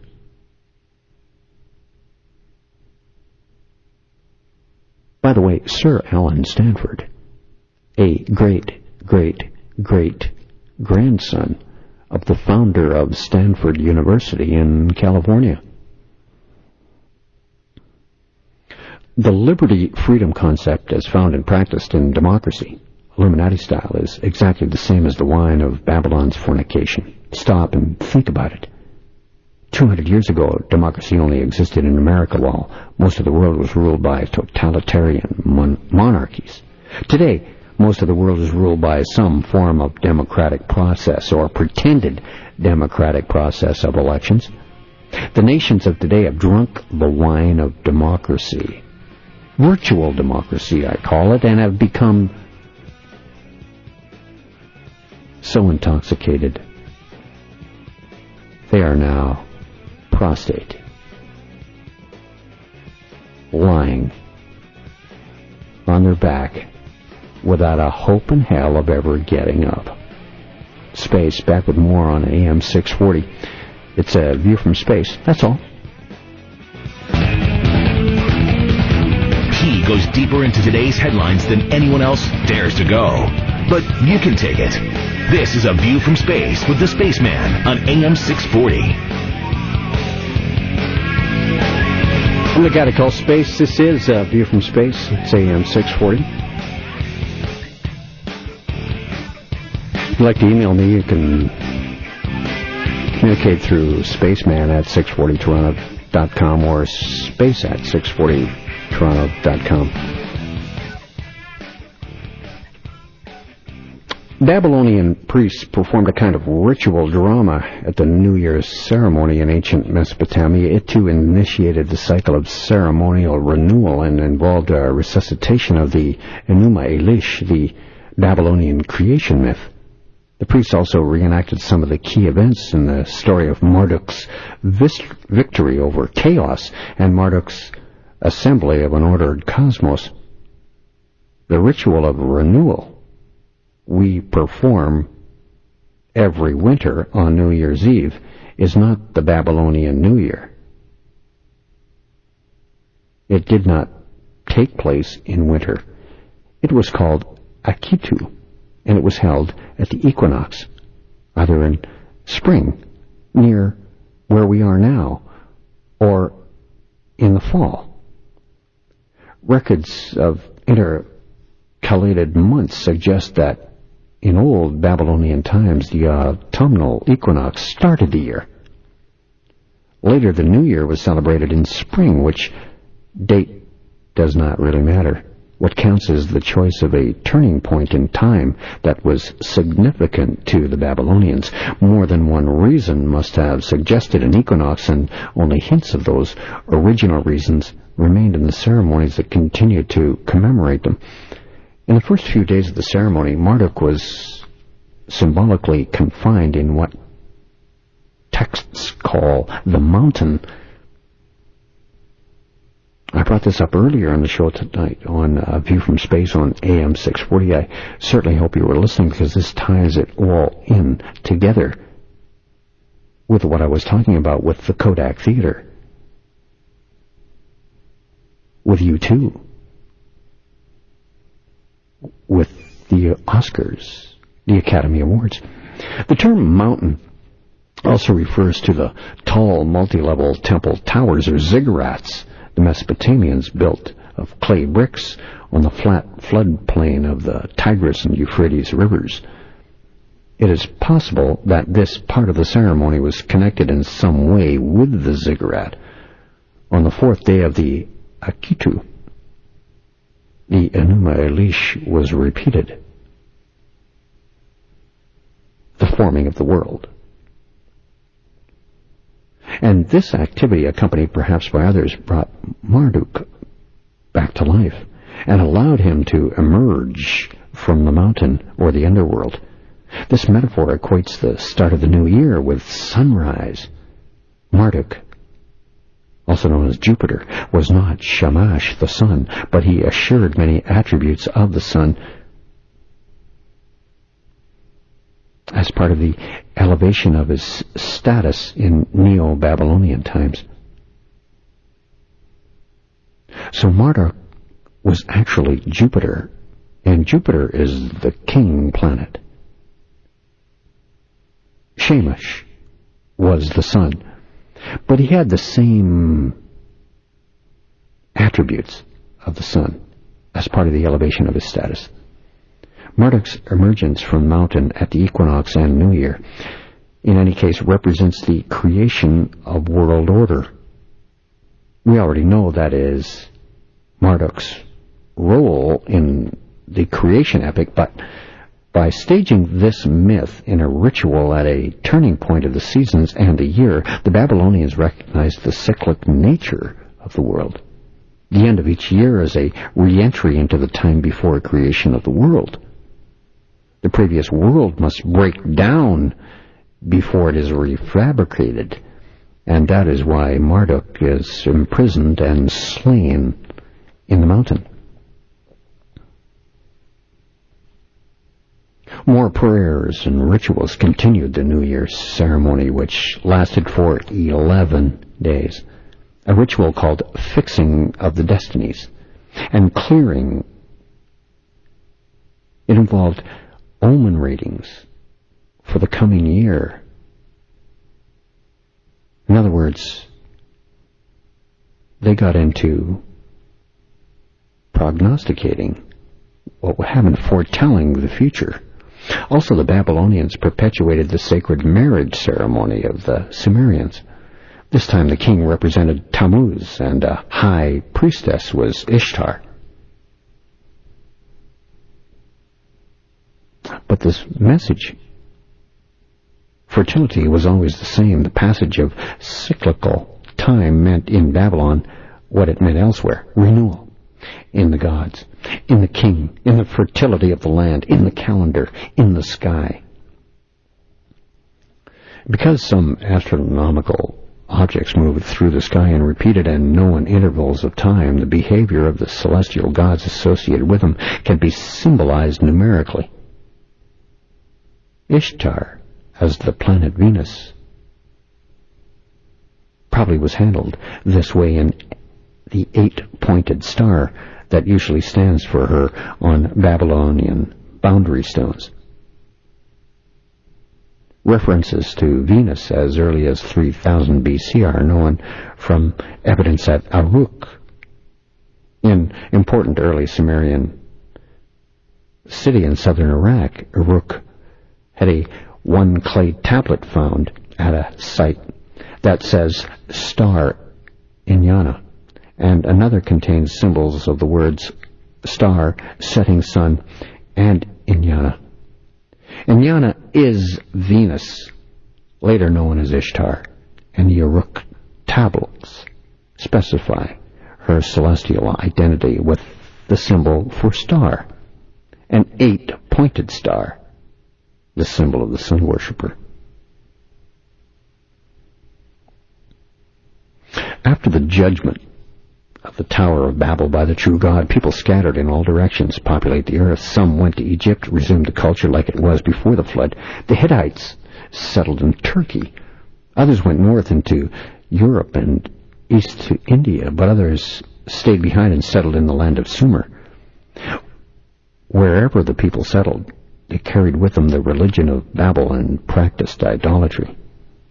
Although each pantheon of gods was tailored to the local culture, similarity to the gods of Babel were obvious. Each had a god of war, like the sun god, and a goddess of love, like the moon god or morning star Venus. There's also usually a child sun god. The purpose of the pantheons was obviously the satanic counterattack of ecumenical Babylon upon the true God. There was constant fighting between the kings of the cities of Sumer and Assyria in the north. Nimrod was one of the kings who was a great conqueror. He became the first evil king. The king of Babylon became the capital of the Chaldean Empire under King Nebuchadnezzar. Bel was worshipped in Babylon as the god of war until Nebuchadnezzar replaced him with Marduk. That's even in your New Testament Bible, in Jeremiah 50, line 2. The Chaldean Empire was the world's first great empire. Nebuchadnezzar effectively ruled the world. This is who Saddam Hussein wanted to reincarnate to. During the rule of Nebuchadnezzar, Babylon became known as the Babylon of the Great. But Babylon's legacy lived through history. It became the symbol of Satan's cosmic system. It was called the mother of prostitutes and abominations of the earth. Read it for yourself, Revelation 17, line 5. Every spring, the rites of fertility were celebrated in Babylon.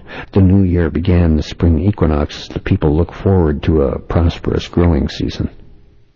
Like we are now, we're in that seed time. How can you tell with the octuplet mother? The seeds are being sown right now with Hillary Clinton as the Secretary of State, going to India, going to the Middle East. The seeds are being planted now for what's going to grow to be harvested sometime in the fall or later. A lot of the details of the celebration can be pieced together from translations of pictorial writing on a bunch of clay tablets found in ancient Samaria. The temples, or ziggurats, were full of wine, women, and song. There were hymns of praise and rituals of worship to the gods. The high priestess symbolically married the king during the New Year's festival, which lasted 11 days. The marriage was supposed to celebrate the female as the symbol of fertility. The high priestess was viewed as the personification, as I said, as the goddess Ishtar. The marriage consummation was supposedly to symbolize the actual union of the king with the demon goddess, but the high priestess was, in reality, the house mother or chief prostitute of the temple prostitutes. So she was the prostitute of Babylon, mother of prostitutes and abominations of the world. She was a human female, not a goddess. This is how the prostitute of Babylon differs from the goddess of love. The prostitute of Babylon is a real human, whereas the goddess of love is Satan or a demon.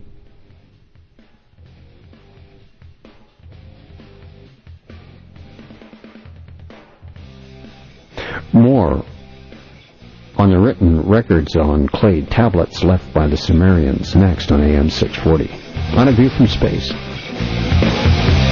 The opinions expressed on this show do not necessarily reflect those of AM 640.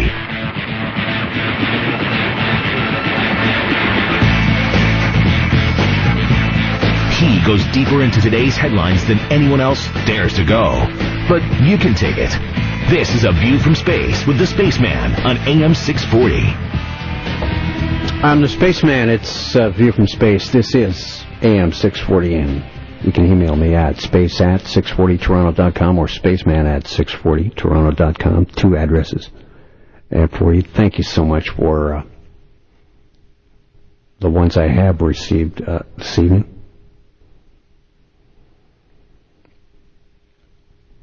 The Sumerians left written records on clay tablets about Inanna and the other gods and goddesses. And there were stories, hymns, and poems to glorify and praise these mythological characters, whom I believe were not totally mythological.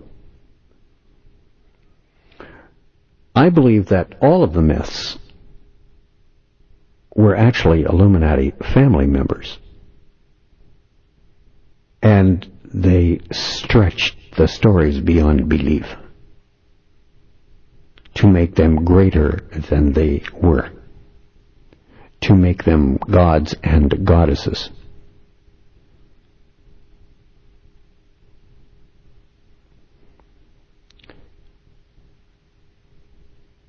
So these written records on clay tablets about Inanna and the other gods and goddesses, as I said, this was the fiction that followed the exploits of the antediluvian civilization and the cult mysteries of the Tower of Babel.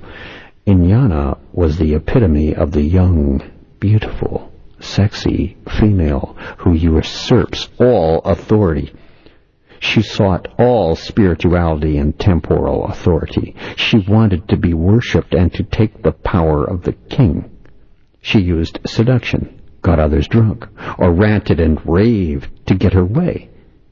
The goddess Ishtar often replaced Inanna in the Babylonian rites. Ishtar had her own city gate and temple. The famous Ishtar Gate was blue and decorated with sacred lions and dragons. Both Inanna and Ishtar could be considered the mother of prostitutes because they were the chief prostitutes of other women who prostituted themselves in the temples The great mother goddess, the mother of prostitutes, was worshipped under different names in different pantheons all over the world, regardless of her name. The women who served her in ritual prostitution represented the prostitute of Babylon. In Cyprus, before marriage, all women were formally obliged by custom to prostitute themselves to strangers at the sanctuary of the goddess, whether she went by the name of Aphrodite, Astarte, Ishtar, whatever. Similar customs are carried out in many parts of Western Asia. Whatever its motive, the practice was clearly seen as not an orgy of lust, but as a solemn religious duty performed in the service of that great mother goddess of Western Asia, whose name varied, while her type remained constant from place to place. So you see, all Satan wanted was a system where women would prostitute themselves for power. So, at Babylon, every woman, whether rich or poor, had once in her life have to submit to the embraces of a stranger at the temple of Mylitta, that is, of Ishtar, Astarte, Venus, whatever you want to call her, and to dedicate to the goddess the wages earned by this sanctified harlotry. The sacred precinct was crowned with women waiting to observe this custom. Some of them had to wait there for years. At Heliopolis or Baalbek in Syria, famous for the imposing grandeur of its ruined temples, the custom of the country required that every maiden should prostitute herself to a stranger at the temple of Astarte, and matrons as well as maids testified their devotion to the goddess in the same way. That is, married and unmarried women. The Emperor Constantine abolished the custom, destroying the temple, and built a church in its stead. Constantine. Moving on. Constantine, the first emperor to embrace Christianity. In Phoenician temples, women prostituted themselves for hire in the service of religion, believing that by this contact they pleased the goddess and won her favor. It was the law of the Amorites that she who was about to marry should sit in fornication 7 days by the gate.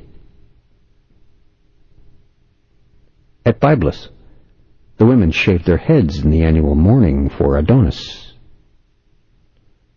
Women who refused to sacrifice their hair had to give themselves up to strangers on a certain day of the festival, and the money which they earned was devoted, of course, to the goddess. Ishtar was also a pimp. She got the money.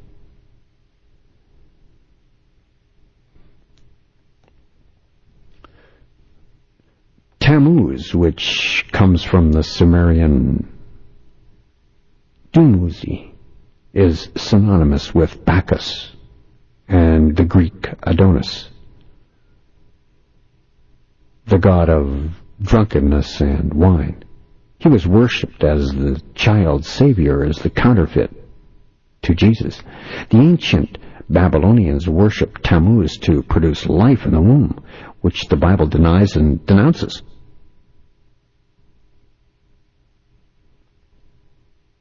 Tammuz was the embodiment of the current pro-life apostasy in our world today.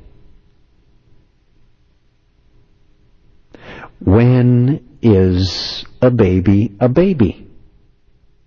When is a fetus a person, is what I'm saying to you. Tammuz was worshipped as the producer of life in the womb. The Bible says that the true God gives soul, life, at birth, at conception. And the only life in the womb is biological. Tammuz was the god of Mesopotamian myth who was worshipped as the quickener of the child in the mother's womb, the one who made it alive. Tammuz was a food or vegetation deity embodying 4 different aspects. A power in the sap that rises in trees and plants, a power in the date palm and its fruit, a power in the grain and beer, and power in milk. This 4th aspect was his most characteristic one, since he represents the mysterious potential in the female sheep of giving birth to young and of producing milk with its life-giving powers.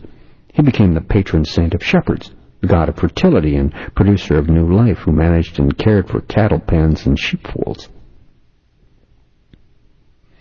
Of the 3 most important Sumerian ritual dramas, in which cultic concepts were acted out in a formal setting in order to coerce the gods to perform the desires and fulfill the needs of the actors, 2 related directly to Tammuz. Cohabitated with the priestess representing the goddess Inanna, Ishtar, the lover of Tammuz, to ensure the power of fertility would pervade nature and guarantee prosperity and plenty. The second was based on observable facts, and that one fact, the end of spring, brought the end of new life in nature, the end of the milking and lambing season. The obvious conclusion was that Tammuz, the power who had produced all these blessings, had died. So a dramatic lament for the dead god was held annually at the beginning of the hot, dry summer, in the 4th month of the Mesopotamian calendar, our late June or early July, the month that was named Tammuz after him. In the rites he was mourned by women who represented his bereaved mother, sister, and young widow. Yes, Tammuz's mother, Semiramis, was also his wife.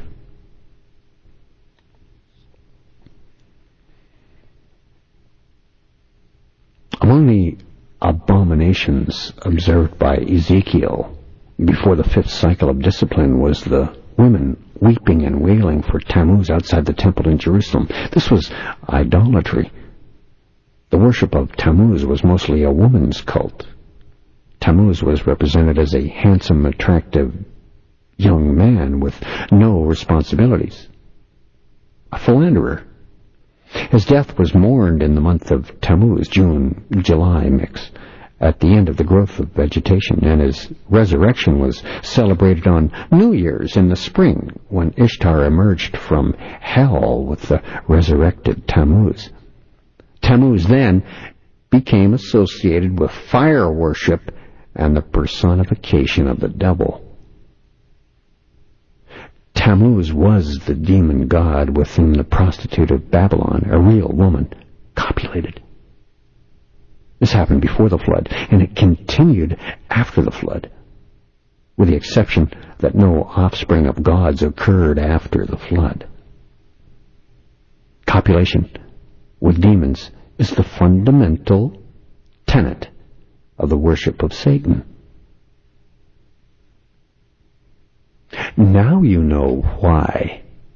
Because all of the stars in Hollywood play the parts of the ancient goddesses. And people like Britney Spears and what she went through also was forced to have sex with demons, the fundamental tenet of the worship of Satan. Or she just simply does not reach the pinnacle of fame. Same is true with Rihanna. Same is true with Beyonce.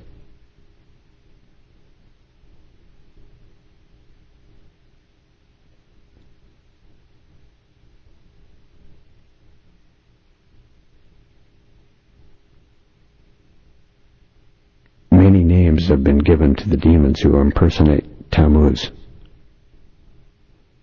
The Latin incubus and the German Mar or Mare, which mean to leap upon. It comes from demons that attack women in their sleep to copulate. This is the origin of the nightmare. The demon can induce a dream which awakens the victim, and often in terror. The demon male counterpart, which seduces men, is called succubus. But since demons have no gender, the same demon can impersonate both men and women. Satan's power is to be both male and female. And you can see we're inching. No, we're striding toward that goal and having it displayed around the world, even now. Space back with more. It's AM 640. This is A View from Space.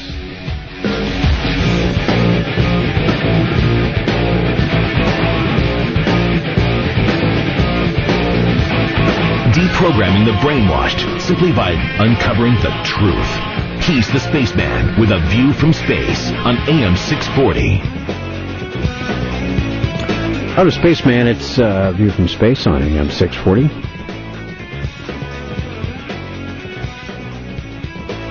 Telling the story tonight of Enyana, Ishtar, the mother of all harlots, ancient Babylon, which today is being rebuilt, not only spiritually, but physically. If you missed the earlier part of the show this evening, I was talking about the Kodak Theater and the Academy Awards that were given out in the restoration of ancient Babylon as the Iraqi National Museum opened up the day after the Oscars took place. And it's the restoration of that museum, the restoration of Babylon. And where they were celebrating was at the Kodak Theater, flashing their signs around the world with their black magic Hollywood technology. With the Gate of Ishtar, the Gate of Babylon, right next door to the Kodak Theater. And Barack Obama coming out and saying, August 31st, 2010, he will end the war in Iraq. Of course, the American soldiers will not all leave because they never, ever leave. Once they invade a country, they stay.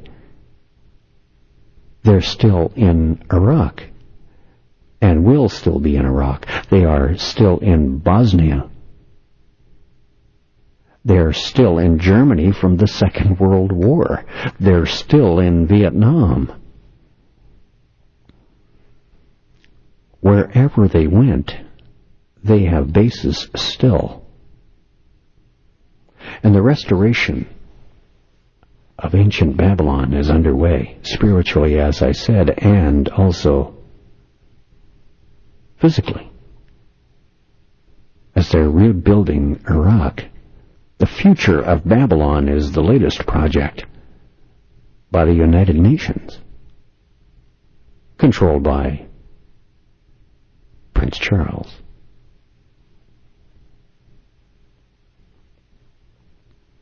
And of course the restoration that's been going on has been restored over and over and over to keep the sun-worshipping Mesopotamian sun-worship deities alive.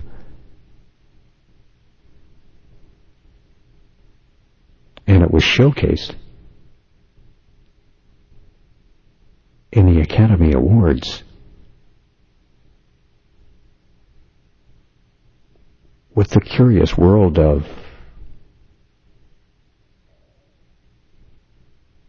Button, where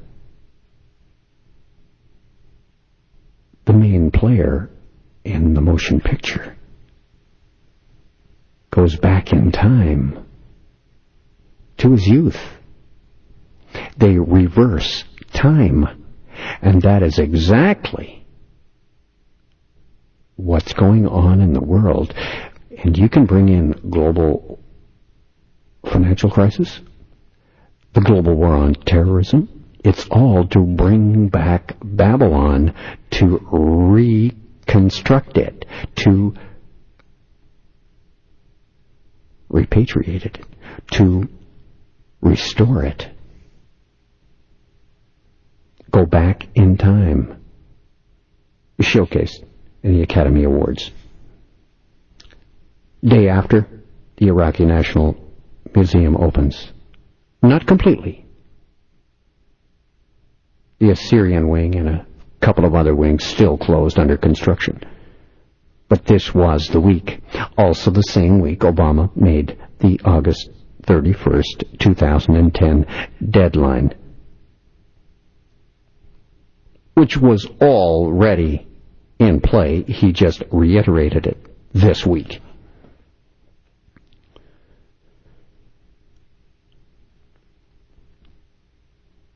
So as I was saying earlier, I believe now the world's already ready for Ishtar and her religion to come back with prostitutes in the temples to cleanse everyone of their sin. In other words, legalized, religionized prostitution.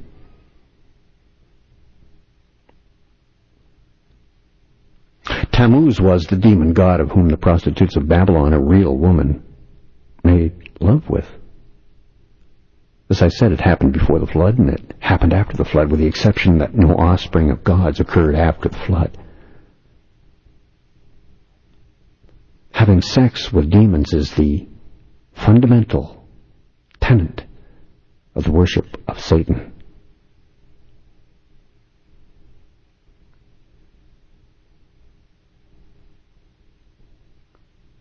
The demons induce dreams.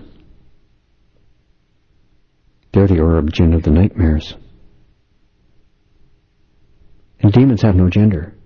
They can impersonate both men and women. Case histories of these demons attacking people include the demon sent to terrorize Saul. In 1 Samuel 16, lines 14 through 23, Lilith, the night hag who impersonates a female. Isaiah chapter 34, line through 14. And in Hebrew, Lilith is translated as night monster in the New American Standard Bible, and Paul's thorn in the flesh, 2 Corinthians 12:7. The word for the female temple prostitute is the Hebrew word kedsha, and for the male is the Hebrew kadesh. The words clearly refer to male and female temple prostitutes. The Hebrew root kaddish means sacred, set apart, consecrated. Temple prostitutes were not sacred, but they were set apart or dedicated to serve Satan. The temple prostitutes claimed to practice sacred sex, but that was a lie. Prostitution isn't sacred. It's evil. It's Satan's attack on marriage. Israelites were prohibited from being temple prostitutes. The words daughters and sons indicated the prohibition of the use of children for prostitution, which had been practiced throughout history. You can tell now with the amount of pedophilia stories coming about that they can't wait. They cannot wait to normalize it so that no one pays attention anymore.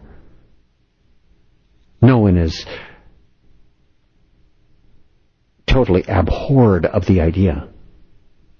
Because you see, once you start to talk about something like that over and over, repeating it over and over, it dulls it. It makes it almost normal. As you take one more step down the road of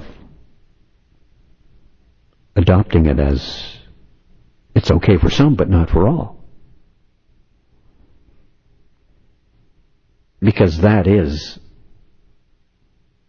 the basic tenet for the new religion coming. Do what you will.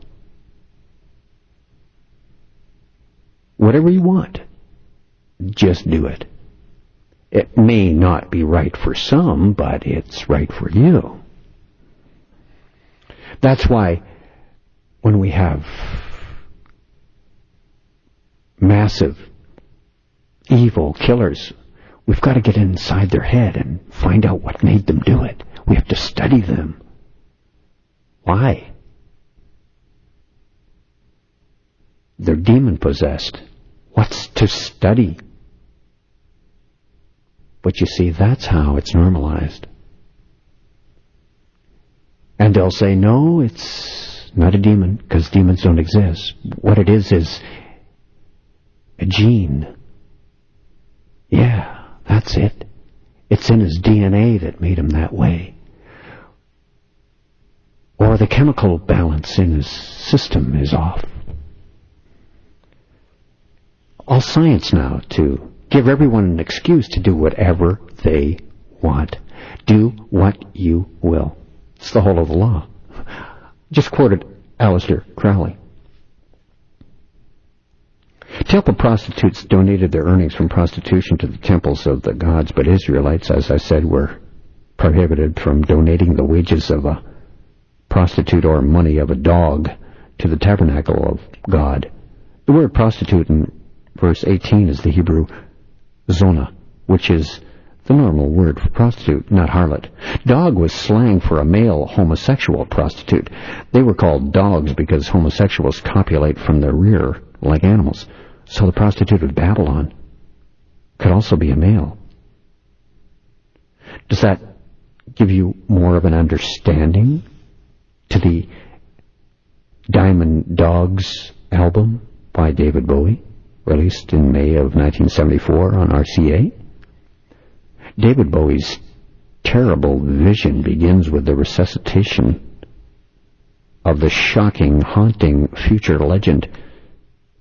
Through the Diamond Dog song, the mutated creatures stalk the earth for their prey amidst brown sugar sax riffs. Then into Sweet Thing, a kind of black-handed, demented love poem flowing from the perversion of values in Bowie's future society. The stars are reflecting the Whore of Babylon. This has been A View from Space on AM 640. Coast to Coast next. I'm Space. I'm out.